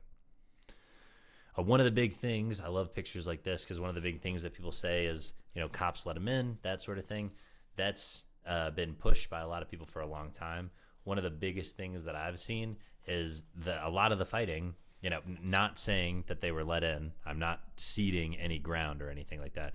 But you can just clearly see it. If you just go back and you watch it, you can see them fighting through the barricades. There were places where you weren't supposed to be. You're just not allowed to be certain places, certain times. And David Butau got us from Redux, got us this picture of you breaking through and ripping down these barricades. How do you think this happened? How do you think we got here? Do you think that they peacefully let you in past 1, 2, 3, 4 barricades and then into the building? I don't give you the building, but here we have you fighting. It's just here we are. Like, this was peaceful. What are they supposed to do? Like, bonkers. All right, let's back it out. Let's get back to the reading. Let's get back to what we're here for. Why everybody's in that's a little too big. That's a little too much. After his speech, Mr. Trump returned to the White House and, at around 1:30 p.m., settled in the dining room off of the Oval Office. There, he watched television news coverage of events at the Capitol and reviewed Twitter on his phone.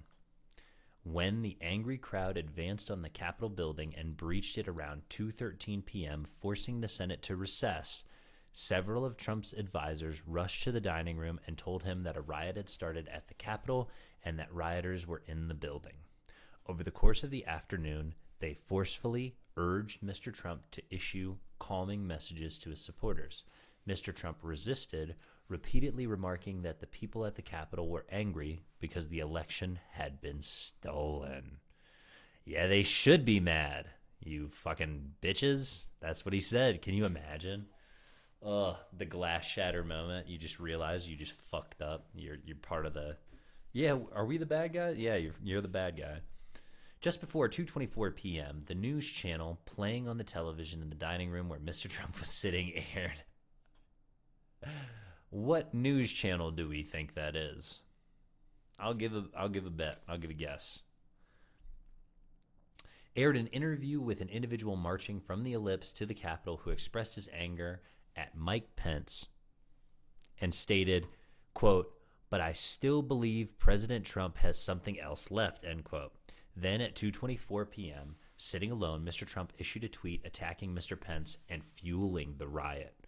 Quote, "Mike Pence didn't have the courage to do what should have been done to protect our country and our Constitution, giving states a chance to certify a corrected set of facts, not the fraudulent or inaccurate ones which they were asked to previously certify. USA demands the truth," end quote.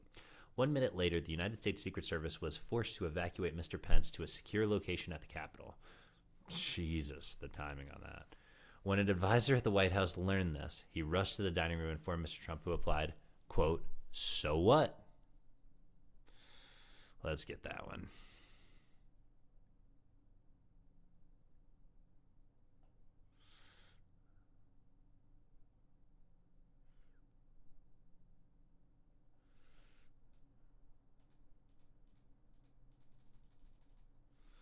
My shit is freezing up.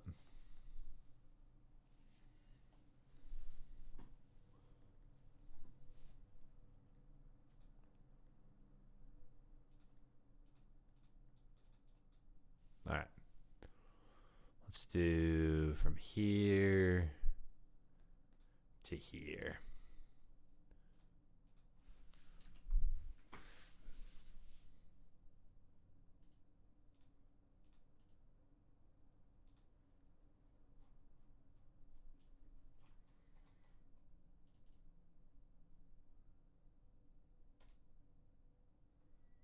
Maybe.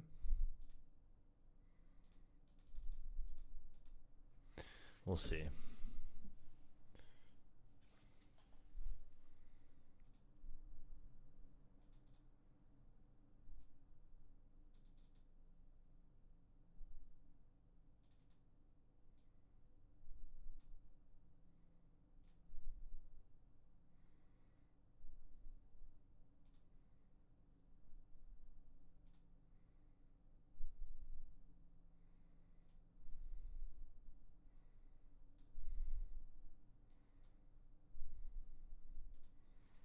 All right. There we go. Let's see if we can get it pasted in here.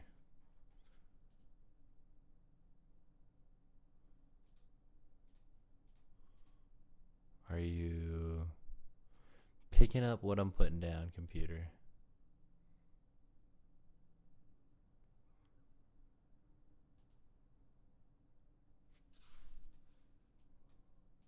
Am I losing my mind?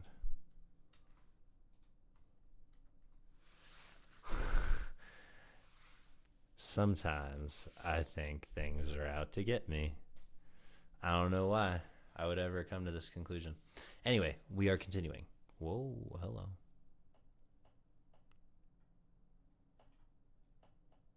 There we go. The rioters at the Capitol had been motivated and directed by Mr. Trump, and he continued to resist advisors' requests to direct them to leave. Throughout the afternoon, crowds at the Capitol hunted for Mr. Pence and other lawmakers, with some chanting, quote, "Hang Mike Pence," end quote. At 2:28 and 3:30 p.m., Mr. Trump issued two tweets falsely suggesting that events at the Capitol were, quote, "peaceful," end quote, and asking the individuals there, whom he termed "we," in quotes, must be from a tweet, to remain that way. Quote, "Please support our Capitol Police and law enforcement. They are truly on the side of our country. Stay peaceful," end quote. Just a cover your ass statement. And, quote, "I am asking for everyone at the U.S. Capitol to remain peaceful, no violence. Remember, we are the party of law and order. Respect the law and our great men and women in blue. Thank you," end quote. At 4:17, he tweeted a video message in which he, for the first time, asked his supporters to leave the Capitol, while at the same time falsely claiming that, quote, "we had an election that was stolen from us, a landslide election," end quote, and embracing the people who had attacked the Capitol, telling them, quote, "We love you, you're very special," end quote. And at 6:01 p.m., he tweeted, quote, "These are the things and events that happen when a sacred landslide election victory is so unceremoniously and viciously stripped away from patriots who have been badly and unfairly treated for so long. Go home with love and in peace. Remember this day forever," end quote. Don't worry, fucker. We will. I will. At around the same time as he issued his 6:01 p.m. tweet, Mr. Trump tried to reach 2 United States senators, and he also directed co-conspirator 1, Giuliani, I believe, but let's double check it. Yeah. Also directed Rudy Giuliani to call members of Congress and attempt to enlist them to further delay the certification. When Mr. Trump's White House, so it's a bit later, when Mr. Trump's White House counsel called him at 7 p.m. and asked him to withdraw any objections to the certification, Mr. Trump refused. Nonetheless, the certification resumed late in the evening of January 6th, and at 3:41 a.m. on January 7th, Mr. Pence announced the certified results of the 2020 presidential election in favor of Mr. Biden. Holy shit. So a significant delay. Actually, I would have to know when it typically finishes up, but I doubt it's anywhere near 3:41 in the a.m.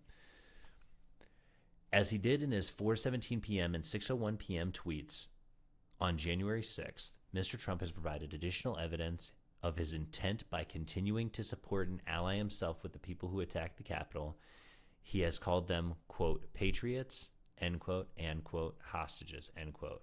Reminisced about January 6th as a, quote, beautiful day, end quote, and championed the, quote, January 6th choir, end quote. A group of January 6th defendants who, because of their dangerousness, are detained in the District of Columbia jail.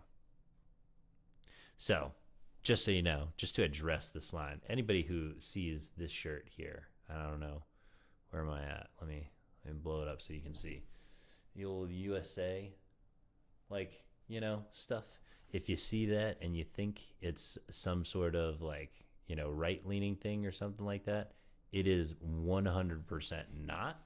That is a wild thing that they took patriotism and liking your country and having a flag or having USA or something like that, that's somehow a conservative or Republican or a MAGA thing. No, fuck that. I do not think this language, obviously I disagree with a ton of stuff that he says, but Trump calling them patriots, this language from people on them, and obviously this is the people on J6, but there are a ton of people on that side that think they're patriots. No, we are the real patriots. I want to take that back.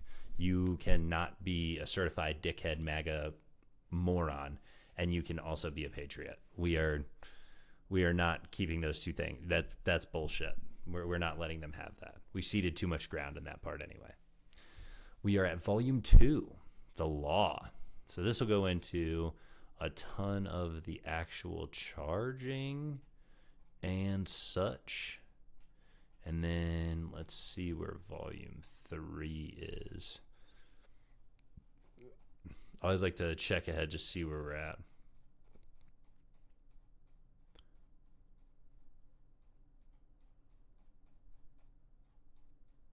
Especially when you're at a good point. Okay, principles of federal prosecution. So this will be the justification as to doing it, and then there'll be the conclusion at the end if you want to.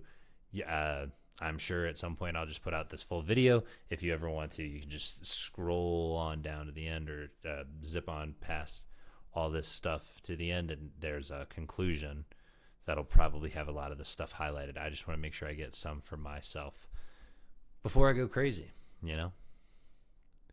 Read up on this stuff when we have the chance, before it gets deleted from the record. I think that's a big thing that needs to be said.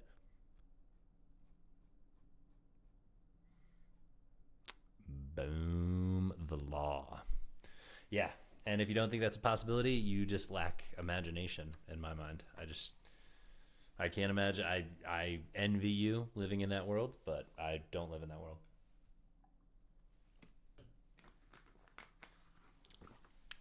Make sure you come and visit. If you ever come over to this side, say hi to me. Preach. When you visit the real world, come come say what's up. We got about 2 hours left on stream.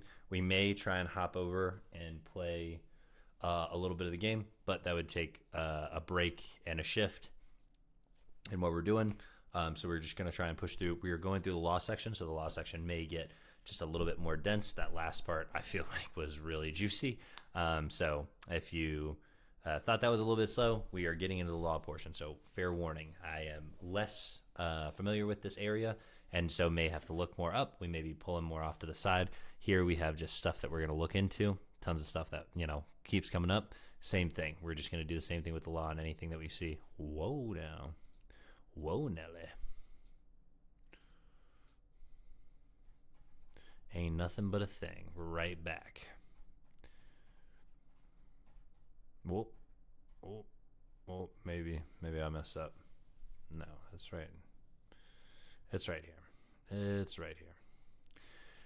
Based on the above facts, and after analyzing the relevant criminal statutes, the office sought and a grand jury found probable cause for an indictment of Mr. Trump on 4 federal charges: conspiring to obstruct the governmental function of selecting and certifying the President of the United States in violation of 18 U.S.C. 371, obstructing and attempting to obstruct the official proceeding of January 6, 2021 in violation of 18 U.S.C.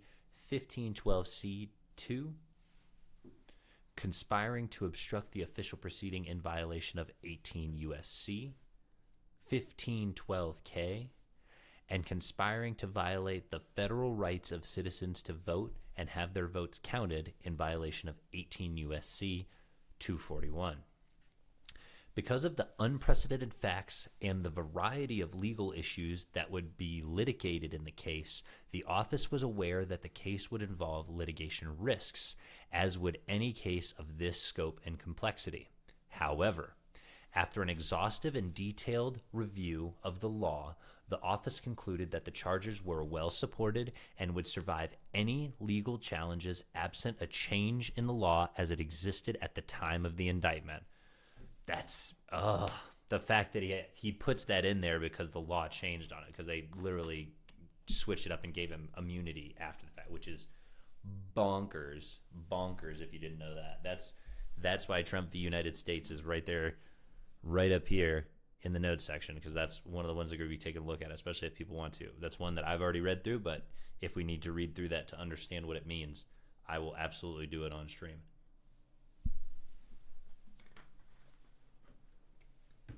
Because that's what you got to do,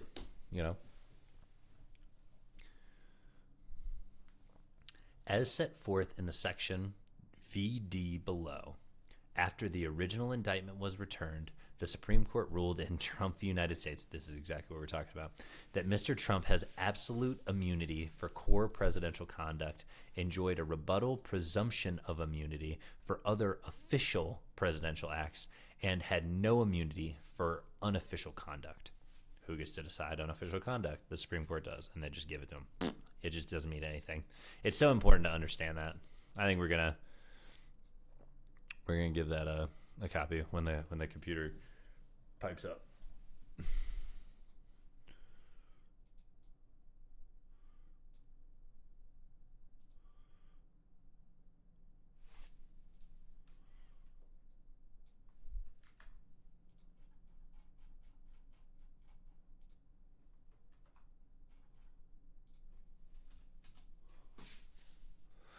The Supreme Court's decision required the office to reanalyze the evidence it had collected. The original indictment alleged that Mr. Trump, as the incumbent president, used all available tools and powers, both private and official, to overturn the legitimate results of the election despite notice, including from official advisors that his fraud claims were false and he had lost the election.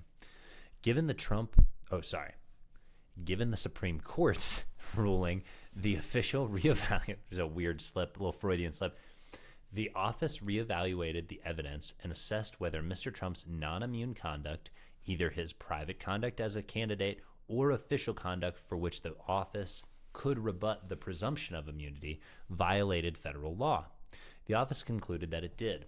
After doing so, the office sought and a new grand jury issued a superseding indictment with identical charges but based only on conduct that was not immune because it was either unofficial or any presumptive immunity could be rebutted.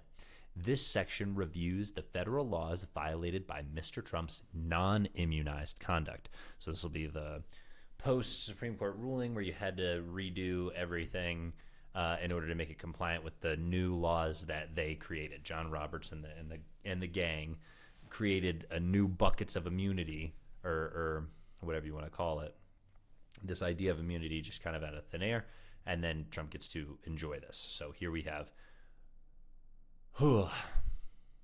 Volume 2, Part A, Conspiracy to Defraud the United States.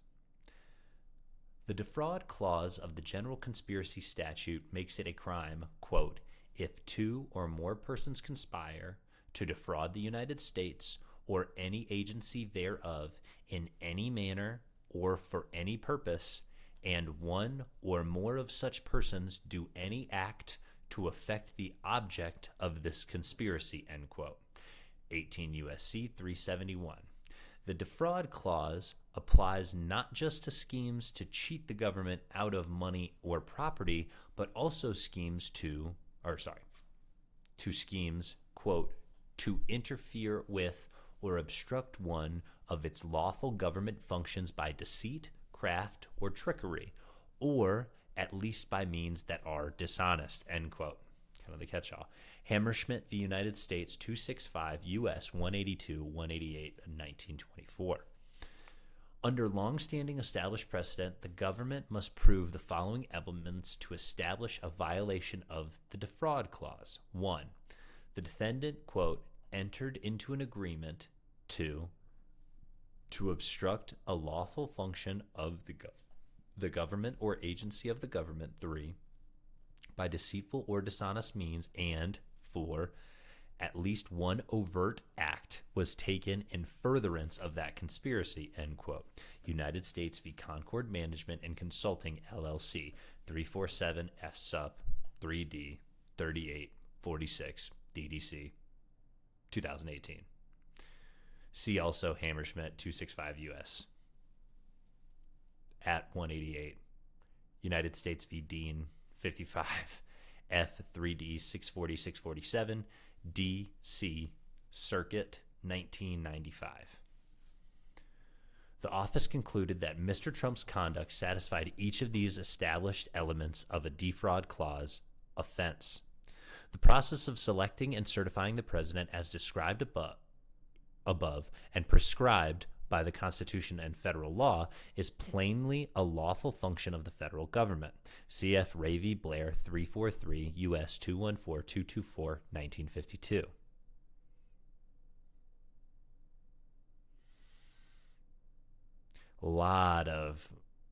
There's a bunch, but then here at the end there's a huge citation noting that, quote, unique congressional function of certifying electoral college votes. So take that for what you will. There's a whole lot of precedent there, I guess.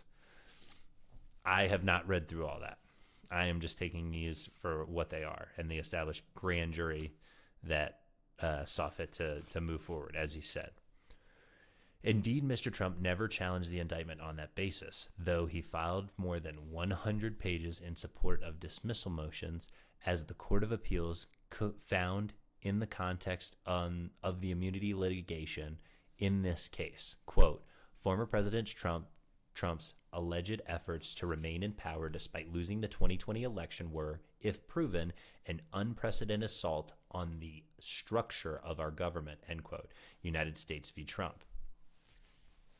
Mr. Trump also sought to obstruct the certification. His sole objective was to ensure that no one other than himself was certified as the president, nor is there any doubt that Mr. Trump conspired with others to achieve his goal, and that at least one overt act was committed. So all the elements, three of the four elements. With three of the four elements of Section 371 violation established, the office anticipated that a central dispute at trial would be whether Trump pursued his obstructive purpose by, quote, deceit, craft, or trickery, or at least by means that are dishonest, end quote. Hammerschmidt. The office concluded that the evidence established beyond a reasonable doubt that he did.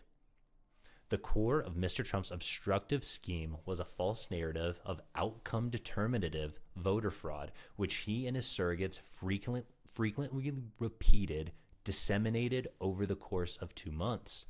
Crucially, not only was Mr. Trump's voter fraud narrative objectively false, he knew that it was false. Mr. Trump's false claims were reportedly debunked, often directly to him by the very people best positioned to ascertain their truth.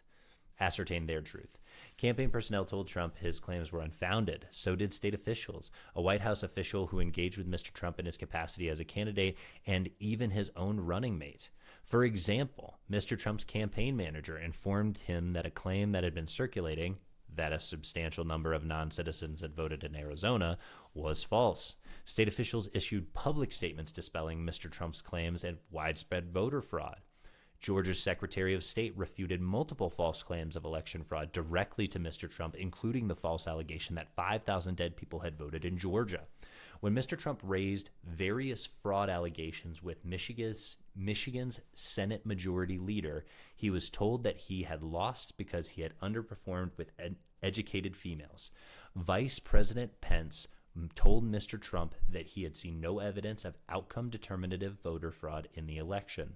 And tellingly, a senior advisor reiterated to Mr. Trump that Rudy Giuliani, co-conspirator one, would be unable to prove his false fraud allegations in court, to which Trump responded, quote, "The details don't matter." Oh my goodness.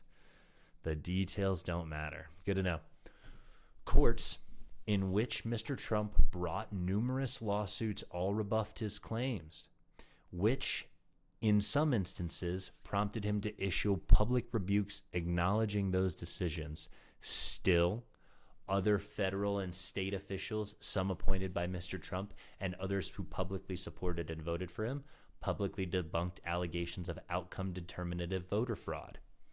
Mr. Trump did not reach out to any of these officials to ask relevant questions about the election because he was not seeking honest answers. This was a pattern revealed throughout the investigation. Mr. Trump's unquestioningly accepted at face value and amplified election fraud claims that benefited his quest to retain power. Conversely, he avoided consulting informed sources such as state election officials who possessed evidence that could debunk his claims. The office concluded that this consistent pattern would constitute powerful proof at trial that Mr. Trump knew the claims he was making were false. Mr. Trump's false claims were often divergent from one day to the next and otherwise internally inconsistent. For example, in Arizona, the conspirators started with the allegation that 36,000 non-citizens voted in the state.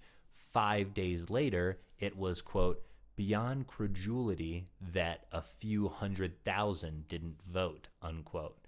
3 weeks later, the bare minimum was 40 or 50,000. The reality is about 250,000, end quote.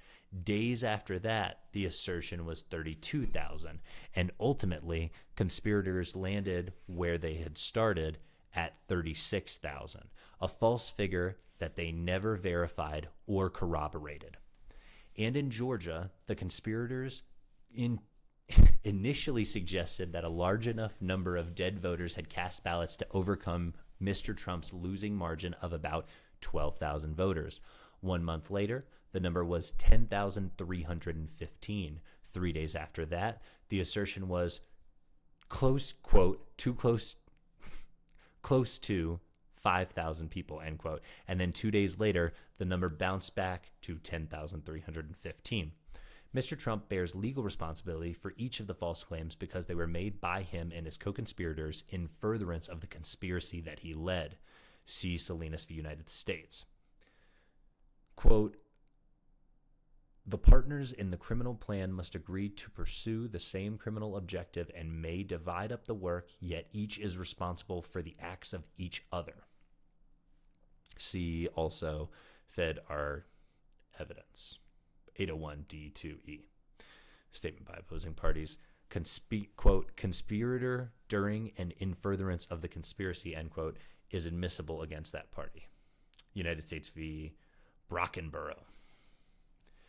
The office developed further evidence of Mr. Trump's knowledge that his claims were untrue from witnesses who reported that he planned to use fraud claims before the election even happened. For instance, in advance of the election, advisors told Mr. Trump that the election would be close and that the initial returns might be misleading, showing an early lead for Mr. Trump that would diminish as mail-in ballots were counted. In response, Mr. Trump suggested that if that prediction were true, which it ultimately was, he would simply declare victory before all ballots were counted and a winner was projected. Nice. He also made repeated public statements in the lead up to Election Day in which he sowed public doubt in the election results, setting the stage for later fraud claims.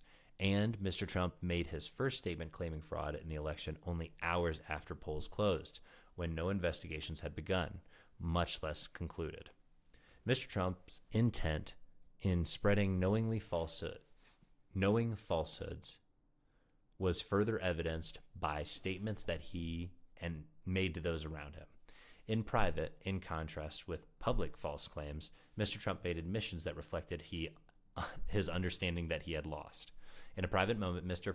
Trump confessed to his family members that, quote, "It doesn't matter if you won or lost the election, you still have to fight like hell," end quote. When President-elect Biden appeared on television in November, Mr. Trump said to a staffer, quote, "Can you believe I lost to this fucking guy?" End quote. It's too good. It's too good. And when his own vice president declined to join the conspiracy, Mr. Trump berated him for being, quote, "too honest." My goodness. Yeah, we're going to steal that. It's all about the intent. That's the big thing that I've seen. That's what people try and hang their hat on. And so you just have to be prepared to refute that. Because the evidence showed that Mr. Trump knew his claims were false, it amply satisfied the mens rea standard for a Section 371 charge, which would be satisfied by evidence that Mr. Trump either knew his fraud claims were false or that he acted with deliberate disregard for the truth or falsity. The concept of deliberate disregard, sometimes referred to as reckless disregard or reckless or deliberate indifference, has deep roots in the law of fraud. See U.S. Ex Rel. Shoot versus Super Value, Inc. Quote, "Whether the party thus misrepresenting a material fact knew it to be false or made the assertion without knowing whether it to be true or false is wholly immaterial, for the affirmation of what one does not know or believe to be true is equally in morals and law as unjustifiable as the affirmation of what is known to be positively false," end quote. That concept is reflected in case law and jury instructions for the District of Columbia, as well as the precedent from every other circuit court. See United States v. Philip Morris, United States. 1 Criminal Jury Instructions for the District of Columbia, 5.2, 2024. Here, the evidence showed that Mr. Trump decided, even before the election, that he would allege outcome determinative fraud, whether it occurred or not.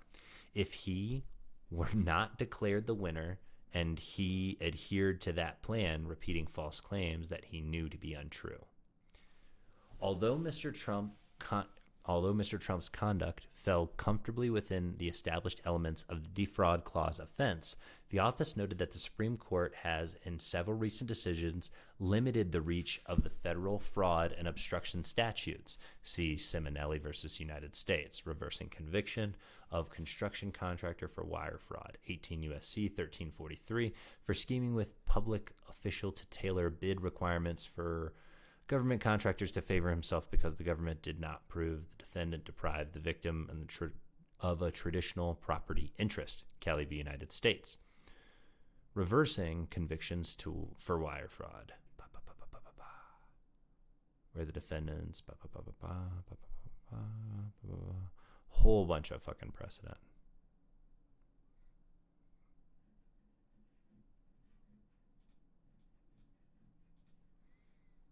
Given these decisions restricting the reach of other fraud and corruption statutes, the office considered whether the Supreme Court might also adopt a new construction of the defraud clause in Section 371, such as one that would, for the first time, limit it to money or property fraud.